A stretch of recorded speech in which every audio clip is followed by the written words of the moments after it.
பணம் ரொம்ப ஈஸியா என் இருதயத்தை அது பக்கம் திருப்ப நினைக்குது. ஆனா கர்த்தருக்கு நான் தசம பாகம் செலுத்தும் போது நான் எங்க என் பணத்தை போடுறனோ, எங்க என் பொக்கிஷமோ அங்கதான் என் உள்ளம். Where my treasure is there my heart is. அப்ப என் பணத்தை எடுத்து ராஜ்யத்துல விதைக்கும் போது என் உள்ளம் ஆண்டவர் பக்கம் திரும்புது. ஆண்டவர் சொல்றாரு, இதுக்காக தான் நான் காத்திருந்தேன். உன் 10% வச்சு நான் ஒன்னும் பண்ண போறது இல்ல. எனக்கு உன் பணம் தேவையில்லை. நான் தான் சகலத்தையும் உண்டாக்குனவர். இங்க நான் தங்கமும் வைரமும் வைடூரியத்தோட நரம்பிதான் இருக்குது பரலோகம். உன் 10% எனக்கு வேண்டாம், ஆனா உன் இருதயம் எனக்கு வேணும். பணத்தை வச்சு உன் இருதயத்தை என் பக்கம் திருப்பிட்டல. இப்ப பாரு வாழ்க்கையை நான் எந்த அளவுக்கு மாத்தி காண்பிக்கிறேன். நான் தசம பாகத்துடைய கோட்பாடை விசுவாசிச்சு அதை என் வாழ்க்கையில பிராக்டிஸ் பண்ணிட்டு இருக்கிறேன். சிறு வயது முதல்ல இருந்தே. இப்போ கூட சின்ன வயசு தான் பிரதர் உங்களுக்கு அப்படின்னு நீங்கள் நிறைய பேர் கிருபையாக சொல்கிறீங்க. அது உணர்றேன், உங்கள் முகத்துலேருந்தே உணர்றேன். ரொம்ப நன்றி, தேங்க்யூ. சிறு வயது முதல்லேருந்தே நான் தசம பாகம் கொடுக்கறதுக்கு ஒரு ப்ராக்டிஸை நான் உண்டாக்கிக்கிட்டேன். என்னுடைய காலேஜ் டேஸ்லேருந்தே தசம பாகம் செலுத்துறது என் வாழ்க்கையில் எவ்வளோ பெரிய விஷயமாக எல்லா விஷயத்தையும் என்னை ஆசீர்வதிக்கிற ஒரு உண்மையாக இருந்திருக்குது அப்படின்றது நானே ஒரு பெரிய சாட்சி. அப்போது நான் ஒரு டைதர். ஓகே சார், நீங்கள் ஒரு டைகர் பிரதர் அப்படின்னு நினச்சிடாதீங்க. டைதர். நான் தசம பாகம் செலுத்துறேன். நானும் என்னுடைய மனைவியும் கர்த்தருக்கு தசம பாகம் செலுத்துகிறவர்களாக நாங்கள் இருக்கிறோம். அப்போ இன்னொரு விஷயத்தையும் நம்ம கிளாரிஃபை பண்ணிக்கணும். என்னென்னா, இப்போ நான் நம்ம சர்ச்சில் சேலரி எடுக்காமல் வாலண்டியராகவே நான் வேலை செஞ்சுட்ருக்கிறேன். ஆல்ரைட். அப்போ எனக்கு ஒரு சம்பளத்தை நான் இங்கே எடுக்கலை. அதனால் இந்த பிரசங்கத்தை கொடுக்கும்போது நம்ம ஜனங்க இந்த சத்தியத்தை தவற விட்டுறக்கூடாது. இந்த வெளிப்பாடை பெற்றுக்கொள்ளணுன்ற நல்ல உள்ளத்தில் தான் இதை நான் கொண்டு வந்துட்டுருக்கிறேன். அது உங்களுக்கு ஏற்கனவே தெரியும். ஆனால் இதை பற்றி நிறைய பேர் கான்ட்ரவர்ஷியலாக எழுப்பி விட்டாங்க. அதில் ஒரு கேள்வி பாருங்கள். ஆதி சபையில தசம பாகம் கொடுத்தார்களா? Is tithing for today? நிறைய பேர் நினைச்சாங்க வெறும் இது லா கீழே மட்டும்தான், மோசேவுடைய பிரமாணத்துக்கு கீழே மட்டும்தான் நியாயப்பிரமாணம் கொடுக்கணும் இல்லையா? நல்லா கவனிங்க. மோசேவுடைய பிரமாணத்துக்கு கீழே கட்டளையாக கொடுக்கப்பட்டது. ஆனா மோசேவுடைய கட்டளை இல்லாத போது, பிரமாணம் இல்லாத போது அது ஒரு கோட்பாடாக செயல்பட வேண்டியது. It's a principle. It's more a principle than a commandment. அது ஒரு கோட்பாடு, அது ஒரு ஞானத்தின் கோட்பாடு. நல்ல வாழ்க்கை வாழும்படி, ஒரு விசுவாசி நல்ல வாழ்க்கை வாழும்படியான ஒரு அருமையான வழியை கர்த்தர் நம்மளுக்கு ஆயத்தப்படுத்தி இருக்கிறார். இல்லை பிரதர், ஆதி சபையில் கொடுத்தாங்களா பிரதர்? பட் நீங்கள் அந்த கேள்வியை விட மாட்டேங்கிறீங்க. அதனால் இந்த வசனத்தை நான் விட மாட்டேன்.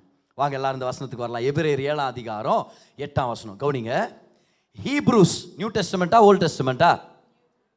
Very good, New Testament. எபிரேய புத்தகத்தை எழுதும் போது சபை இருந்ததா இல்லையா? எஸ், இருந்தது. சபையில் இருக்கிற ஜனங்களுக்கு எழுதப்பட்ட நிருபம் தான் இது. அப்போ ஒரு சபையில் இந்த நிருபத்தை வாசிக்கிறாங்க. ஒரு சபைக்கு இந்த ஆசிரியர் எழுதுறார். யார் எழுதுனது பிரதர்? ஹீப்ரூஸை. நிறைய பேருக்கு அது இன்னும் தெரியல தெளிவா. ஆனால் அநேகர் அப்போஸ்தலர் பவுல் தான் எழுதியிருக்கிறாரு அப்படின்னு சொல்றாங்க. பாருங்க, நல்லா கவனிங்க. அன்றையும் இங்கே, எங்கே? ஆதி சபையில். புரிஞ்சுச்சா எல்லாருக்குமே? இங்கேனா இந்த ஏர்லி சர்ச். இங்கே மரிக்கிற மனுஷர்கள். யார் அது மரிக்கிற மனுஷர்கள்? பாஸ்டருங்க. ஓகே, பாஸ்டருங்க மரிக்கிற மனுஷர்கள். இப்பவே அதை செஞ்சு காட்டுங்க பிரதர்னு சொல்லக்கூடாது. நீங்க இங்க ஜீசஸ்க்கும் பாஸ்டர்களுக்கும் ஒரு கம்பேரிட்டிவ் ஸ்டடி கொடுக்கிறார். ஜீசஸ் மரிக்காதவர், நித்தியத்துக்கும் உயிரோடு இருக்கிறார். ஆனா இங்க யாரு சர்ச்சில் யாரு தலைவர்களா இருக்கிறது? பாஸ்டர்ஸ். ஸோ இங்கே மரிக்கிற மனுஷர்கள் தசம பாகம் வாங்குகிறார்கள். ஸ்டாப். இங்கே எங்கே? சபையில. எப்ப? ஆதி சபையில தசம பாகம் கொடுத்தாங்களா, வாங்கினாங்களா? எஸ். என்ன ப்ரூஃப்? எபிரேயர் 7:8. இங்கே ஆதி சபையில பாஸ்டர்ஸ் கையில நாங்க தசம பாகம் கொடுக்கிறோம், அவங்க அதை வாங்குகிறார்கள். அங்கேயோ, அப்ப இங்க கொடுக்கும் போது அந்த ரெக்கார்டு வேற எங்கேயோ போய் சேருது. அங்கேயோ பிழைத்திருக்கிறான் என்று சாட்சி பெற்றவன் வாங்கினான். அது யாரு? இயேசு கிறிஸ்துவானவர். இங்க நான் சர்ச்சுக்கு கொண்டு வரேன் தசம பாகத்தை, ஒரு பாஸ்டர் கையில் கொடுத்து ஜெபிச்சு அதை கொடுக்கறது வழக்கமாக இருந்துச்சு. இப்போ நம்ம ஆன்லைன் வழியாக கொடுத்துட்றோம். உங்களுக்காக நான் தொடர்ந்து ஜெபம் பண்ணிட்டு இருக்கிறோம். சில பேர் நீங்கள் அனுப்பின தசம பாகத்துடைய ரெசிப்ட் எங்களுக்கு அனுப்பும்போது நாங்கள் ஒரு பிளெஸிங் ப்ரேயரை, ஒரு வாழ்த்துதலை உங்களுக்கு நாங்கள் ரிப்ளையாக நாங்கள் அனுப்புகிறோம். என்ன சொல்கிறோன்னா, உங்களுக்காக நான் ஜெபம் பண்ணிட்டு இருக்கிறோம். உங்கள் தசம பாகத்தை ரிசீவ் பண்ணும்போது அதை நன்றியோடு ரிசீவ் பண்ணுகிறோம். அதுக்கான அறுவடை உங்களுக்கு வரும்படி உங்களோட கூட சேர்ந்து நாங்கள் விசுவாசிக்கிறோன்றதை நாங்கள் வெளிப்படுத்துகிறோம். ஆனால் கவனிங்களேன், ஆதி சபையில பாஸ்டர்ஸ் கிட்ட தசமபாகம் கொண்டு வந்தாங்க, அவங்க அதை ரிசீவ் பண்ணாங்க. இல்ல பிரதர், எனக்கு இன்னும் புரியணும்னா உங்களுக்கு கிரீக்ல சொல்றேன் பாருங்க. இதை இப்போ கிரீக்லனா ஒரே ஒரு விஷயத்தை மட்டும் ஆன்சர் பண்றேன். மனுஷர்கள் தசமபாகம் வாங்குகிறார்கள் என்ற வார்த்தை பிரசன்ட் ஆக்டிவ் இண்டிகேட்டிவ். பிரசன்ட் ஆக்டிவ்னா இண்டிகேட்டிவ்னா இப்போதைக்கு நடந்துட்டே இருக்குது. அதான் இண்டிகேட்டிவ்.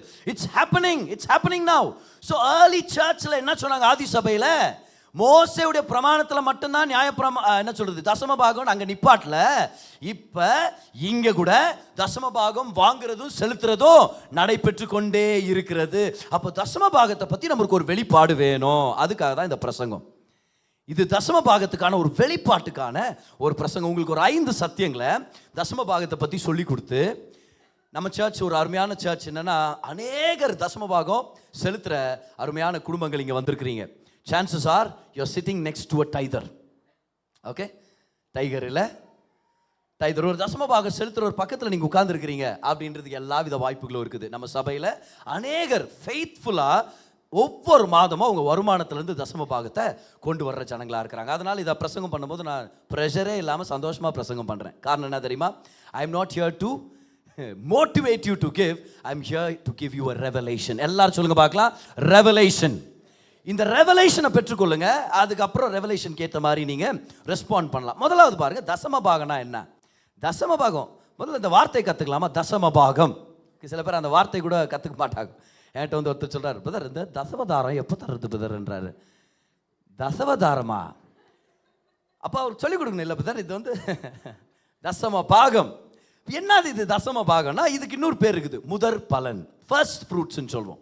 இப்போ தசம பாகம்னா என்னது உங்களுக்கு தெரியும் பாருங்க. ஆன்சர் சொல்லுங்க. What is the type? Very good. யாரோ ஒருத்தர் ஆரம்பிச்சிங்க. 10ல் நீங்க சொல்றது 10ல் சத்தமா சொல்லுங்க. 10ல் ஒரு பாகம்னு சொன்னவங்கள நான் மன்னிக்கிறேன். இது செகண்ட் சர்வீஸ், மன்னிப்பு அதிகமாக ஃப்ளோ ஆகுது. இன்னொரு சான்ஸ் கொடுக்குறேன். 10ல் முதல் பாகம். எல்லாரும் ஆன்சர் பண்ணுங்க பார்க்கலாம். 10ல் முதல் பாகம். என்னுடைய வருமானத்தில் 10 பாகமா பிரிச்சா அந்த 10ல் முதல் பாகத்தை கர்த்தர் கொண்டு வர்றேன் இல்லையா? அதுதான் என் தசம பாகம். ஏன் முதல் பாகம்? என் வாழ்க்கையில் அவருக்கு தான் முதலிடம். என் வாழ்க்கையில் வேற எல்லாருமே வெயிட் பண்ணட்டும், ஆனா நான் அவரை கனப்படுத்துறேன். எனக்கு அவர் தான் முக்கியம். என் வாழ்க்கையில் அவர் தான் காரணர். இந்த முழு சம்பளமும் அவருடையது தான். அவர் கொடுத்த திறமை, அவர் கொடுத்த வேலை வாய்ப்பு, அவர் கொடுத்த எல்லா விதமான ஸ்கில் செட்டை பயன்படுத்துகிற அவர் என்னுடைய ஆதாரமா இருக்கிறார். அவர் தயவு மட்டும் இல்லைனா எனக்கு இந்த சம்பாத்தியம் வந்திருக்காது. அதனால என்ன பண்றேன் நான், எனக்கு அந்த வருமானம் வந்த உடனே, அந்த மாசத்து சம்பளம் வந்த உடனே, கூலி வந்த உடனே 10ல் முதல் பாகத்தை கர்த்தரிடத்துல கொண்டு வந்து சொல்றேன், நீங்க தான் ஆண்டவரே எல்லாத்துக்கும் காரணம். I want to honor you. நான் உங்களை கனப்படுத்துகிறேன்னு சொல்லி தசம பாகத்தை நான் கொண்டு வர்றேன். அப்ப தசம பாகம்ன்றது மிச்ச மீதியை கொடுக்கறது இல்லை. தசம பாகம்ன்றது ஏதோ ஒரு பணத்தை கொடுத்துட்டு நான் போயிடுறேன் அப்படின்றது இல்லை. ஏன்னா உங்களுக்கு தான் தெரியும் நீங்க தசம பாகம் செலுத்துனீங்களா இல்லையான்னு சொல்லி. இது ஒரு பர்சனல் ரிலேஷன்ஷிப். இது வந்து எல்லாருக்குமே தெரிய போறது இல்லை. அநேக தடவை எனக்கே தெரியறதில்ல யார் தசம பாகம் தர்றதில்லை அப்படின்னு சொல்லி. ஏன்னா அதை நம்ம சர்ச் அக்கௌண்ட்டுக்கு டைவர்ட் பண்ணுறோம். நமக்காக டெடிகேட்டடான ஒரு அக்கௌண்ட்ஸ் டீம் இருக்கிறாங்க, அவங்க பார்த்துக்கிறாங்க. அவங்களுக்கும் நீங்கள் தான் தர்றீங்கன்றது பெரும்பாலும் தெரியாது. ஆனால் தசம பாகம்ன்றது உங்கள் பர்சனல் ரிலேஷன்ஷிப். நான் எப்போ அதை தெரிஞ்சுக்கிறேன்னா, ஒருத்தர் லீடர்ஷிப்பில் அப்பாயிண்ட் பண்ணும்போது, ஒருத்தர் வர்ஷிப் லீடராக கொண்டு வரணும், ஒருத்தர் ஒரு குறிப்பிட்ட டீமுக்கு லீடராக கொண்டு வரணும் போது, அப்போ நம்மளுடைய அக்கௌண்ட்ஸ் டீம் கிட்ட கேட்குறேன், ஒரு வருஷம் அவங்களுடைய ரெக்கார்டை, தசம பாகத்தை ரெக்கார்டு எனக்கு எடுத்து கொடுங்க அப்படின்னு. அவங்க தசம பாகம் செலுத்துறவங்களா இருந்தாங்கன்னா அப்போ அவங்களுக்கு அந்த லீடர்ஷிப் பொசிஷனுக்காக அவங்கள நம்ம என்கரேஜ் பண்ணுறோம், அவங்கள எக்விப் பண்ணி அவங்கள நம்ம ஏற்படுத்துகிறோம் அந்த பதவிக்காக, அந்த இடத்துக்காக.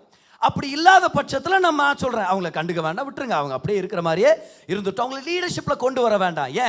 ஏன்னா தேவனுடைய பணத்தில் திருடுறவன் தேவனுடைய ஜனத்துல இருந்தும் திருடிடுவான். அதனால் லீடர்ஷிப்னு வரும்போது நம்மளுடைய சர்ச்சில் டைதிங் is a very important principle. ஏன்னா தசம பாகம்ன்றது என்னது? ஏன் பொருளாதாரத்தில் கர்த்தருக்கு தான் முதலிடம். அப்ப ஞாபகம் வச்சுங்க, தசம பாகம்னா என்னது? 10ல் ஒரு பாகம் இல்லை, அது என்னது? அது 10ல் முதல் பங்கு. வந்த உடனே என் கர்த்தர் முதல் என் வாழ்க்கையில் அப்படின்றத நம்ம வெளிப்படுத்துகிறோம். இன்னொரு விஷயம் பாருங்க, இப்போ டைதுன உடனே எழுதிட்டீங்கன்னு நினைக்கிறேன் அந்த ஃபர்ஸ்ட் பாயிண்ட். நீங்க இந்த நேரத்தில் here is the second point. Tithing is more than money. Tithing is more than money. It reveals the attitude of the heart. அப்போ தசம பாகம்ன்றது நான் பணத்தை செலுத்துறேன்றதுனால அது வெறும் பணத்தை பற்றி மட்டும் நம்ம மாற்றிடக்கூடாது. நிறைய பேர் பணத்தை பற்றி மட்டும் அதை யோசிச்சுறாங்க. இது பணம் ரிலேட்டடான விஷயம் அப்படின்னு நினச்சிடறாங்க. இது உங்களுடைய மனதுக்கு சம்பந்தப்பட்ட ஒரு விஷயம்ன்றதை நீங்கள் மறந்துட வேண்டாம். தசம பாகம் என்பது பணத்தை மட்டும் சார்ந்ததல்ல, இது இதயத்தின் மனப்பான்மையை வெளிப்படுத்துகிறது. It shows what you believe in your heart. பாருங்க, பணம் நம்ம இருதயத்துக்கு ரொம்ப நெருக்கமானது. அதனால தான் நீங்க ஆமேன்னு சொல்ல. இப்போ சொல்லிட்டா ஜனங்களுக்கு தெரிஞ்சிருமேன்னு. உண்மை, எல்லார் உள்ளத்துலையுமே பணம் கனெக்டடா இருக்குது. நம்ம உள்ளம் பணத்துக்கு கனெக்டட். நான் எங்க பணத்தை போடுறேனோ என் உள்ளம் அந்த பக்கம் திரும்பும். இமேஜின் பண்ணுங்க, உங்ககிட்ட ஒரு 50,000 ரூபாது டைமண்ட் இயர்ரிங்ஸ் இருக்குதுன்னு வச்சுங்களேன். சரி, 50,000 இங்கே பார்த்தா டைமண்ட் வருதுன்றீங்க. 1,00,000 ரூபா சின்ன இயர்ரிங்ஸ் உங்கள்கிட்ட இருக்குது, டைமண்ட் இயர்ரிங்ஸ் இருக்குது. அது உங்கள் பாக்கெட்டில் வைக்கிறீங்க. அப்பப்போ உங்கள் பாக்கெட்டை நீங்கள் செக் பண்ணிக்க போகிறீங்க. அதை வீட்டுக்கு எடுத்து நீங்கள் வண்டியில் போகும்போது வண்டியில் ஒரு பேக்கில் வைக்கிறீங்க. இப்போ உங்கள் ஹார்ட் எங்கே இருக்குது? பேக்கை பார்த்துன்னே இருக்கணும். பேக்கை பார்த்து கால் எடுத்து கீழே வைக்க மாட்டேன் நான், எப்படியாவது கரெக்டாக ஓட்டிட்டு போனச்சா இன்றைக்கி காரில் போயிட்டுக்கலாம்ப்பா நம்ம. ஓகே, இன்னும் முன்னாடி வீட்டுக்கு போகிறீங்க. வீட்டுக்கு போய் அதை ஒரு பீரோவில் வைக்கிறீங்கப்பா. சர்ச்சில் வந்து உட்கார்ந்துருக்கிறீங்க. நான் சொல்கிறேன், கர்த்தர் உங்களுக்கு ஐஸ்வர்யங்களை தருவார், வைரங்களை தருவார். டக்குன்னு உங்கள் மனசு இப்போ எங்கே போகுது? தந்தீரே, நன்றி ஆண்டவரே. அந்த வார்ட்ரோபை சுற்றிலும் ரத்தத்தை தெளிக்கிற ஆண்டவரே, சுத்துகிற ஆண்டவரே. எல்லாரும் தேசத்துக்காக ஜெபம் பண்ணுங்க ஆண்டவரே, தேசத்தை ஆசீர்வதிங்க, முதல்ல பீரோவை பாதுகாத்துங்க ஆண்டவரே. இப்போ லிட்ரலாக இப்படி செய்கிறோன்னு நான் சொல்ல வரல. But our heart is connected to money.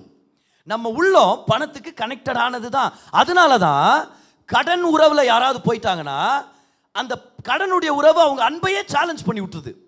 கரெக்டாக இல்லையா? ஒருத்தங்கிட்ட உறவை நீங்கள் பாதிச்சுக்கணுன்னா உங்களால் கட்ட முடியாத அளவுக்கு ஒரு கடனை வாங்கிடுங்கன்றேன் நான். உறவே நாசமாக போயிடும் அந்த இடத்துல. சில பேர் பிஸ்னஸில் அந்த தவறுகளை செஞ்சுருவாங்க இல்லையா? 2 பேர் பிஸ்னஸில் இறங்கும் போது அவங்க ஜாக்கிரதையாக இல்லைன்னா, ஞானமாக இல்லைன்னா அந்த பிஸ்னஸ் உறவே அவங்க 2 பேரையும் அந்த உறவை நாசப்படுத்தி விட்டுரும். ஏன்? ஏன்னா பணம் சம்மந்தப்பட்ட உடனே உள்ளம் பணத்துக்கு இணைஞ்சதாக இருக்குது. இந்த அம்மா சர்ச்சுக்கு வந்திருக்கிறாங்க. வந்து பாஸ்டர்கிட்ட, ஐயா சகாயம் பண்ணுங்க ஐயா, என்னாச்சு சொல்லுங்க அப்படின்ன உடனே, ஐயா இந்த மாதிரி உங்களுக்கு தான் தெரியுமே, என் ஹஸ்பண்ட் ஹார்ட் பேஷண்ட்டு, கொஞ்ச நாளுக்கு முன்னாடி தான் இந்த மாதிரி சர்ஜரி எல்லாம் ஆயிடுச்சு. கரெக்டு சிஸ்டர், இப்போ என்ன பிரச்சனை சொல்லுங்க. இல்லை பிரச்சனை இல்லைங்க, நல்ல விஷயந்தான். என் ஹஸ்பண்டுக்கு ஒரு 10 லட்ச ரூபா விழுந்துக்குது லாட்ரியில். இது எப்படி அவர்கிட்ட போய் சொல்றதுன்னு எனக்கு தெரியல. ஏன்னா சொல்லும் போது டாக்டர் சொல்லிக்கிறாரு, அதிர்ச்சி அதை சொல்லிடாதீங்க.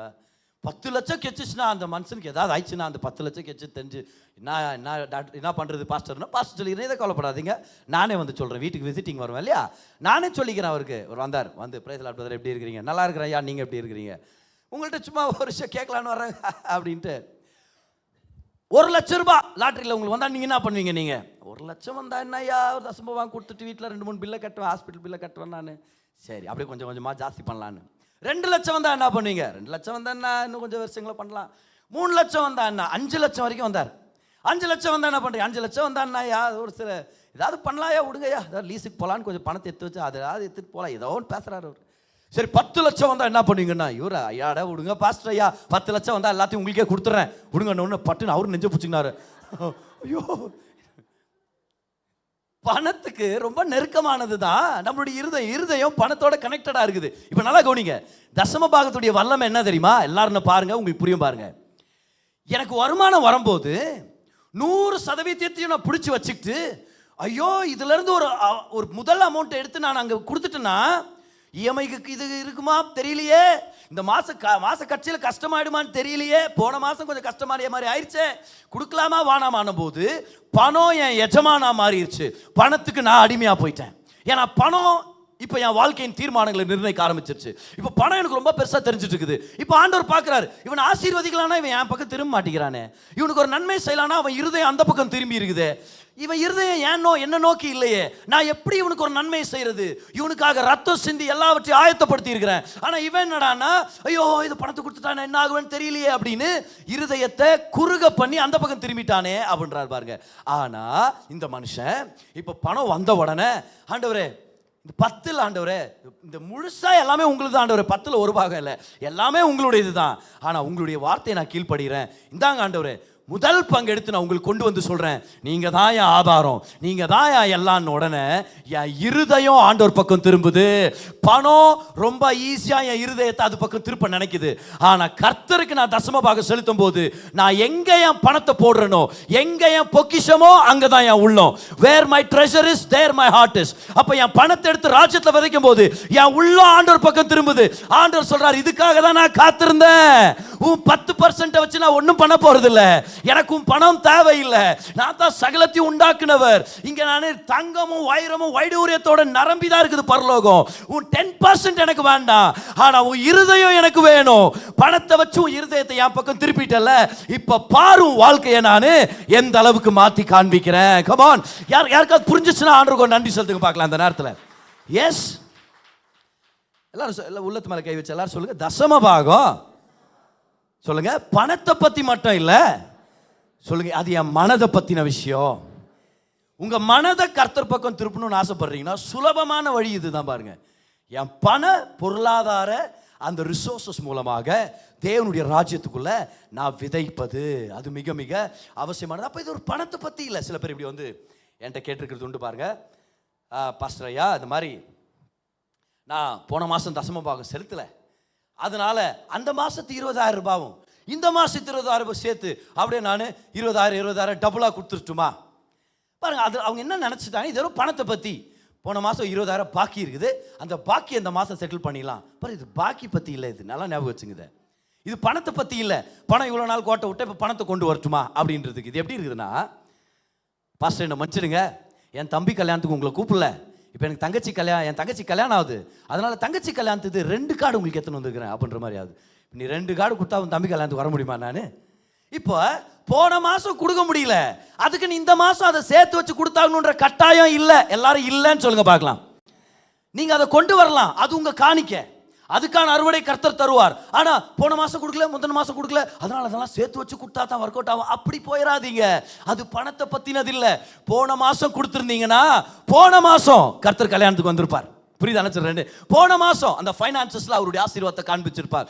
இந்த மாசம் உங்களுக்கு ஆப்பர்ச்சுனிட்டி இருக்குது, இந்த மாசம் ஆப்பர்ச்சுனிட்டியை நீங்க பயன்படுத்திக்கிட்டீங்கன்னா இந்த மாசம் கர்த்தர் உங்க ஃபைனான்சஸ்ல பொறுப்பெடுத்துக்கிறார். கர்த்தர் உங்க ஃபைனான்சஸ் மேல அவருடைய ஆசீர்வாதத்தை கொண்டு வருவார். இது பண அமௌண்ட்டை பத்தி இல்ல, இது மனதுடைய டைரக்ஷனை பத்தி. மனதுடைய டைரக்ஷனை பத்தி. நிறைய பேர் இந்த பண அமௌண்ட்டை யோசிச்சுட்டு இருக்கிறோம் பாருங்க. இப்போ இந்த 10ல முதல் பாகம்னா என்ன பிரதர், இது 10 ஏன் பிரதர் சொன்னாரு? ஏன் 1 in 10னா வேதத்துல number 10 is a picture of the whole. முழுமையை பிரதிபலிக்கிற எண் தான் 10. பாருங்க, 613 கட்டளைகள் இருக்குது. ஆனா கர்த்தர் எத்தனை கற்பனைகளை சம்மரியா கொண்டு வந்தாரு? 10. ஏன் 10? ஏன் 8 இருக்க கூடாதா?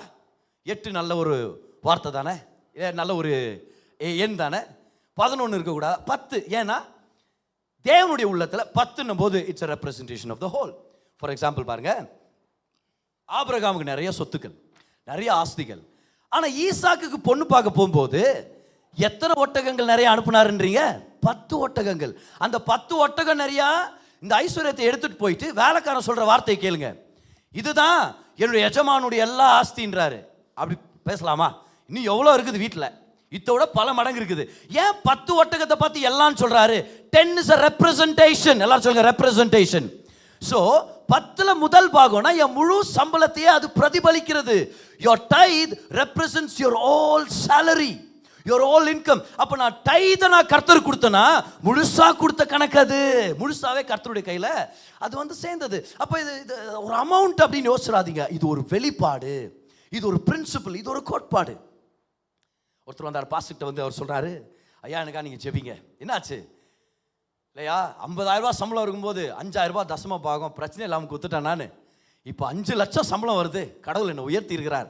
ஆனால் 50,000 இப்போ தசம பாகம் கொடுக்கறதுக்கு எனக்கு கொஞ்சம் தயக்கமாக இருக்குது. ஏன்னா 5,000 போது அது இவ்வளோன்ட்டு தெரிஞ்சிச்சு, இப்போ 50,000 போது அது ரொம்ப பெருசாக தெரியுது எனக்காக ஜெபிங்க. அதை பற்றி பிரச்சனை இல்லை பிரதர், வாங்க ஜெபிக்கிறேன் உங்களுக்கு அப்படின்ட்டு ஒரு ஜெபிச்சார்.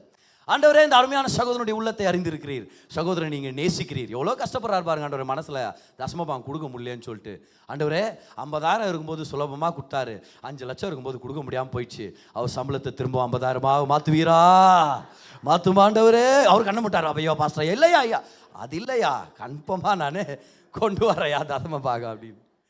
It's not about the amount. பாருங்க, 1 கோடி சம்பாதிக்கலாம், அதுடைய தசம பாகம் ஒரு பெரிய அமௌண்டா தெரியும். Don't look at the amount, it's the heart that matters. அப்படின்னா அர்த்தம், 100 ரூபாய் வரும்போது 10 ரூபாய் கொடுத்தாலும் 1 கோடி வரும்போது எவ்வளோ? 10 லட்சம். பார்த்தீங்களா, ரொம்ப இன்னைக்கு மேத்ஸில் ரொம்ப பயங்கர ஸ்ட்ராங்கானவங்களாம் வந்துக்கிறீங்க, அதனால ஜாகிரதையாக பேசினான். அப்போ 1 கோடி வந்தா 10 லட்சம் கொடுத்தாலும் அது ஒண்ணுதான். நாபதர் இப்படி சொல்லிட்டீங்களே, அது கண்டிப்பா பெரிய தேவைகளை சந்திக்குது, அது நிச்சயமா பெரிய அமௌண்ட் தான். ஆனா சேம் செயல், அது ஏற்படுத்துகிற செயல் ஒண்ணுதான். நான் 100 ரூபாய் கிடைக்கும் போது 10 ரூபாய் கொண்டு வந்தாலும், 100 லட்சம் வரும்போது 10 லட்சத்தை கொண்டு வந்தாலும் ஈஸியாச்சு பாரு. அப்படி சொல்லும்போது 100 லட்சம் வரும்போது 10 லட்சம் கொண்டு வந்தாலும் இட்ஸ் தி சேம் ரெவலேஷன். என்ன ரெவலேஷன்? 10இல் முதல் பங்கு கர்த்தருக்கு கொடுக்கும்போது 10மே கர்த்தருக்கு நான் சொல்றேன், அவர் கொடுத்தது அவர்தான், மகிமை அவருக்கு தான் சொல்லி என் இருதயத்தை அவரை நோக்கி திருப்புகிறேன். ஹalleluya. come on, எல்லாரும் சொல்லுங்க my tithe. எல்லாரும் சொல்லுங்க my tithe. கரெக்டாக சொன்னீங்க, ரொம்ப டைட் பதர் ஃபைனான்ஷியல் சிச்சுவேஷன் சொல்லாது, டைட். ஓகே சொல்லுங்க, my tithe turns my heart to God himself as my source. அவரே என் ஆதாரம்னு சொல்லி என் உள்ளத்தை, என் தசம பாகம் திருப்புகிறது. ஏன்னா பணத்துக்கு அவ்வளோ பெரிய வல்லமை இருக்குது. 100% பாருங்க, பணத்துக்கு அவ்வளோ பெரிய வல்லமை இருக்குது. It can affect the heart, it can compete with God. தேவனோடவே போட்டி போடக்கூடிய ஒரு காரியம் ஒன்று இருக்குன்னா அது பணம். அதனால தான் வேதத்தை நம்ம பார்க்குறோம், உலக பொருளையும் தேவனையும் சேவிக்கிறது கூடாத காரியம். You cannot serve 2 masters. ஆண்டவரோட போட்டி போடுறதுக்கு பிசாசு கூட வரல, பணம் வந்து நிற்குது, என்னால் முடியும் அவனை இழுக்கிறதுக்கு அப்படின்னு சொல்லி. அதனால தான் பணத்தை வச்சு கர்த்தரை கனப்படுத்துறது மிக மிக அவசியமானது. So point number 1, your tithe is your first fruits, not your leftovers. மீந்து போனதை கொடுக்குறது தசம பாகம் இல்லை, முதல் பங்கு கொடுக்குறது தான் தசம பாகம்னு பார்த்தோம். செகண்ட் பாயிண்ட் நம்ம என்ன கற்றுக்கிட்டோம்னா, தசம பாகம்ன்றது ஏதோ ஒரு பண அமௌண்ட்டை பற்றி இல்லை, பணத்தை கொடுத்தாலும் அது பண அமௌண்ட்டை பற்றி இல்லை. தசம பாகம்ன்றது அது மனதின் மனப்பான்மையை பொருந்திய ஒரு விஷயம், மனதை கர்த்தருக்கு திருப்புகிற ஒரு விஷயம். So you can take that as an added point, as a bonus point. Your tithe turns your heart towards God. Your tithe turns your heart towards God. இந்த வசனத்தை பாருங்க, உபாகமம் 8:18. வாங்க, உபாகமம் 8:18. அதுல மோசே இந்த வார்த்தைகளை சொல்லி கொடுக்குறாரு, இஸ்ரவேல் ஜனங்கள்கிட்ட சொல்றாரு, நீங்க இஸ்ரவேல் நாட்டுக்குள்ள போகும்போது, வாக்குத்தத்தம் பண்ணப்பட்ட தேசத்துக்குள்ள போகும்போது, அங்க நீங்க கட்டாத வீடுகள் இல்லை, நீங்க தோண்டாத துறவுகள், நீங்க நடாத திராட்சை தோட்டங்கள் எல்லாம் நீங்க அதுல இருந்து நீங்க நல்லா எடுத்து நல்லா ஆகாரத்தை புசிக்கும் போது நீ இதை ஞாபகம் வச்சுக்க அப்படின்றார். அவர் சொல்றாரு, உன் தேவனாகிய கர்த்தரை நினைப்பாயாக. அவரை நினைச்சு பாரு, அவரே. எல்லாரும் சொல்லுங்க பார்க்கலாம், அவரே. நீ நல்லா இருக்கிறது காரணம் அவரே, அவர்தான். அவரே உன் பிதாக்களுக்கு ஆணையிட்டு கொடுத்த தம்முடைய உடன்படிக்கையை உறுதிப்படுத்தும்படி இந்நாளில் உனக்கு உண்டாயிருக்கிறது போல ஐஸ்வர்யத்தை சம்பாதிக்கிறதற்கான பலனை உனக்கு கொடுக்கிறவர். ஹalleluya. எத்தனை பேர் ஒத்துக்கிறீங்க? உங்க வேலை கர்த்தரால, உங்களுடைய உயர்வு கர்த்தரால வந்தது, உங்க வேலை இடத்துல உங்க திறமைகள் கர்த்தரால கொடுக்கப்பட்டது, வேலை செய்யும்படிக்கான ஆப்பர்ச்சுனிட்டி கர்த்தர் கொடுத்தது. எல்லாரும் கை உயர்த்துங்க பார்க்கலாம். எல்லாம் சொல்லுங்க, ஐஸ்வர்யத்தை சம்பாதிக்கிற பலனை கொடுத்தது அவரே. அவரை நினைப்பாயாக. எப்ப நினைப்பாயாக? ஐஸ்வர்யம் கைக்கு வந்து சேரும்போது. ஆண்டவரே நீங்க தான் ஆண்டவரே காரணம் அப்படின்னு சொல்லி. இதான் தசம பாகத்துடைய மிகப்பெரிய ரகசியம். பாருங்க, தசம பாகம் கொடுத்தா என்ன ஆகும்? சரி, உலகத்திலே ரொம்ப பெரிய பணக்காரர் என்ன சொல்றாருன்னு பார்க்கலாம் தசம பாகத்தை பத்தி. வாங்க எல்லாருமே நீதிமொழிகள் 3ஆம் அதிகாரம் அதோடைய 9ஆம் வசனம். யார் பிரதர்? ஈலான் மஸ்க் எழுதியிருக்கிறாரா பிரதர்னு கேட்காதீங்க. வேதத்தை எழுதும்போது அவர் தான் உலகத்தில் மிகப்பெரிய பணக்காரர். யாரு? சாலமன் ராஜா. அவர் சொல்றதை கவனிங்க. இப்போ நம்ம என்ன பண்ணலாம்னா, இது எப்படி ஒரு செயின் லிங்க் ஆண்டவர் கொண்டு வர்றாருன்னு சொல்லி 5ஆம் வசனத்திலேருந்தே வாசிச்சுட்டு வரலாமா? 5th verseலேருந்தே வரலாம். நல்லா கவனிங்க. ஃபைனான்சஸ், எல்லாரும் சொல்லுங்க ஃபைனான்சஸ். அப்போ இந்த ஃபைனான்சஸை ஞாபகம் வச்சுங்க, பொருளாதாரத்தை, பணத்தை ஞாபகம் வச்சுங்க படிக்கும்போது. உன் சுய புத்தியின் மேல் சாயாமல் உன் முழு இருதயத்தோடும் கர்த்தரில் நம்பிக்கையா இருந்து. அப்போ முழு இருதயம் கர்த்தரை நம்பணும், சுய புத்தியில் சார்ந்து வாழாத அப்படின்றார். பணத்தை பற்றி மட்டும் யோசிச்சு பாருங்க, உங்களுக்கு தெரியும் அது எப்படி கரெக்டாக கான்டெக்ட்ல வருதுன்னு சொல்லி. ஸோ பண விஷயத்தில் உன் சொந்த வழியில் போயிடாத. பண விஷயத்தில் நீ கர்த்தரை நீ கனப்படுத்து, அவர் பக்கம் நீ திருப்பிக்க உன் இருதயத்தை அப்படின்றார். இப்போ நம்ம ஏற்கனவே கற்றுக்கிட்டோம், நம்ம இருதயத்தை கர்த்தர் பக்கம் திருப்புறதுக்கான முக்கியமான வழி நம்முடைய தசம பாகம் நம்ம கற்றுக்கிட்டோம். இப்போ பாருங்க, அப்பொழுது பாருங்க, உன் வழிகளில் எல்லாம் நீ அவரை நினைத்துக்கொள். கமான், உபாகமம் 8:18 என்னன்னு சொன்னாரு? கர்த்தரை நினைச்சுக்க. உனக்கு ஐஸ்வர்யம் வரும்போது கர்த்தரை நினைச்சுக்க. அதே லாங்குவேஜ் இங்க பார்க்குறோம் பாரு நம்ம. Remember the Lord. உன் வழிகளில் எல்லாம் அவரை அக்னாலேஜ் பண்ணு. அது ஒரு பெட்டர் வெர்ஷன். அக்னாலேஜ். அவர் தான் உன் ஆதாரம்னு சொல்லி நீ காண்பிக்க கத்துக்கின்றார். அவரை நினைத்துக்கொள், அப்பொழுது அவர் உன் பாதைகளை செவ்வைப்படுத்துவார். உனக்கு சக்சஸ் வந்து சேரும். நீ கை வச்சு செய்கிற வேலைகள்ல கர்த்தர் ஒரு நன்மையை கொண்டு வருவார். நீ உன்னை ஞானி என்று எண்ணாதே. இதெல்லாம் ஃபைனான்சஸ் ரிலேட்டடாக இமேஜின் பண்ணுங்க. இல்லை இதை கொடுத்துட்டா அப்புறம் எனக்கு எப்படி ஆகும், ரசமா பார்க்கலாம், எனக்கு நம்பிக்கை இல்லைன்னு ஆண்டு சொல்றார். நீ உன்னை ஞானி என்று எண்ணாதே, கர்த்தருக்கு பயந்து தீமையை விட்டு விலகு. வசனம் 8 வாங்க. அது உன் நாபிக்கு ஆரோக்கியமும் உன் எலும்புகளுக்கு ஊனுமாகும். உன் வாழ்க்கையே நல்லா இருக்கும், ஆரோக்கியமா இருப்ப அப்படின்றாரு. எதை பத்தி பிரதர் பேசுறாரு இவரு? இப்ப பாருங்க 9ஆம் வசனத்துல, உன் பொருளாலும் உன் எல்லா விளைவின் முதற் பலனாலும் கர்த்தரை கனம் பண்ணு. அண்டர்லைன் பண்ணிக்க அந்த வேர்ஸை. ஆனர் த லார்ட். இப்படிதான் நீ ஆனர் பண்ணும் அப்படின்னு வேதத்துல வேற ஏதாவது வசனம் இருக்குதான் சர்ச் பண்ணி பாருங்க. இப்போ நீங்க சர்ச் பண்ண முடியாது, டைம் கிடைக்கும்போது சர்ச் பண்ணி பாருங்க. வேற எதுவும் உங்களுக்கு பாயிண்டரே கிடைக்காது. இப்படிதான் கர்த்தரை கனப்படுத்தணும் ஒரு இடத்துல தான் கர்த்தர் கொடுத்திருக்கிறார். அது எது? தசம பாகத்தின் மூலமாக முதற் பலன்னு சொன்னார் பாருங்க. உன் பொருளாலும், அப்ப இது பொருளாதார விஷயம்தான். உன் எல்லா விளைவின் முதற் பலனாலும் கர்த்தரை கனம் பண்ணு. பிரதர் அப்படி கனம் பண்ணா காலி ஆயிடாதா பிரதர் என் பர்ஸ், காலி ஆயிடாத பிரதர் என் அக்கௌண்ட்? அடுத்த வசனத்தை படிங்க, பாதியில போயிடக்கூடாது. அப்பொழுது உன் பர்ஸ் காலியாய் நீ தரித்திரனாய் சுத்தி திரிவாய். அப்படி இல்ல வசனம் பாருங்க எப்படி வருதுன்னு பாருங்க.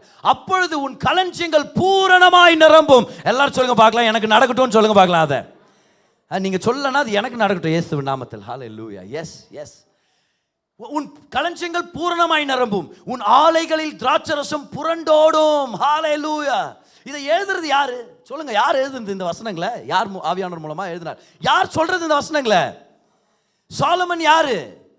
அப்படியே ஒரு ஓட்டாண்டிய ரோட்டோரம் பட்டு தூங்கி இருந்து அவர் சொல்றாரு. அப்படி உலகத்திலே மிக ஐஸ்வர்யங்களை பார்த்தவர் சொல்றாரு, கர்த்தரை நீ கனம் பண்ணு, ஐஸ்வர்யம் உன்னை தேடி வரும்ன்றார் அவர். கர்த்தரை கனப்படுத்து. எப்படி பிரதர்னா, அப்ப அவர் சொல்றாரு, உன்னுடைய முதற் பலனால நீ கர்த்தரை கனப்படுத்து, அப்போ உனக்கு நடக்கும். எல்லா விஷயத்தையும் கர்த்தர் உனக்கு ஏற்படுத்தி தருவார். பாத்தீங்களா பிரதர், இன்னைக்கு நீங்க எப்படி ஸ்ட்ரிக்டா பேசுறீங்க பாத்தீங்களா பிரதர்? பண விஷயத்தை தொட்டு நீங்க என்ன, எனக்கு அப்படியே மனசே பேஜாராகுது பிரதர். பேஜாராகாதீங்க, உங்களுக்கு தான் அர்த்த வசனம், உங்களுக்கு தான் அர்த்த வசனம். என் மகனே, நீ கர்த்தருடைய சிட்சையை அற்பமாக எண்ணாதே, அவர் கடிந்து கொள்ளும் போது சோர்ந்து போகாதே. ஸ்மைல் பண்ணிடுங்க, இல்லைன்னா நீங்களாயிடும் அது. சோர்ந்து போகாதீங்க. அவர் சொல்றாரு, பணத்தை ஏன் அப்படி செலவு பண்றேன்னு சொல்லும் போது சோர்ந்து போயிடாத, அவர் உன்னை கடிந்து கொள்ளும் போது சோர்ந்து போகாத. 12ஆம் வசனத்தை பாருங்க. தேவன் யாரை நேசிக்கிறாரோ, தகப்பன் தான் நேசிக்கிற புத்திரனை சிட்சிக்கிறது போல கர்த்தரும் எவனிடத்தில் அன்பு கூறுகிறாரோ அவனை சிட்சிக்கிறார். கைவேற்றி சொல்லுங்க, ஆண்டவரே இந்த டீச்சிங்காக நன்றின்னு சொல்லுங்க பார்க்கலாம்.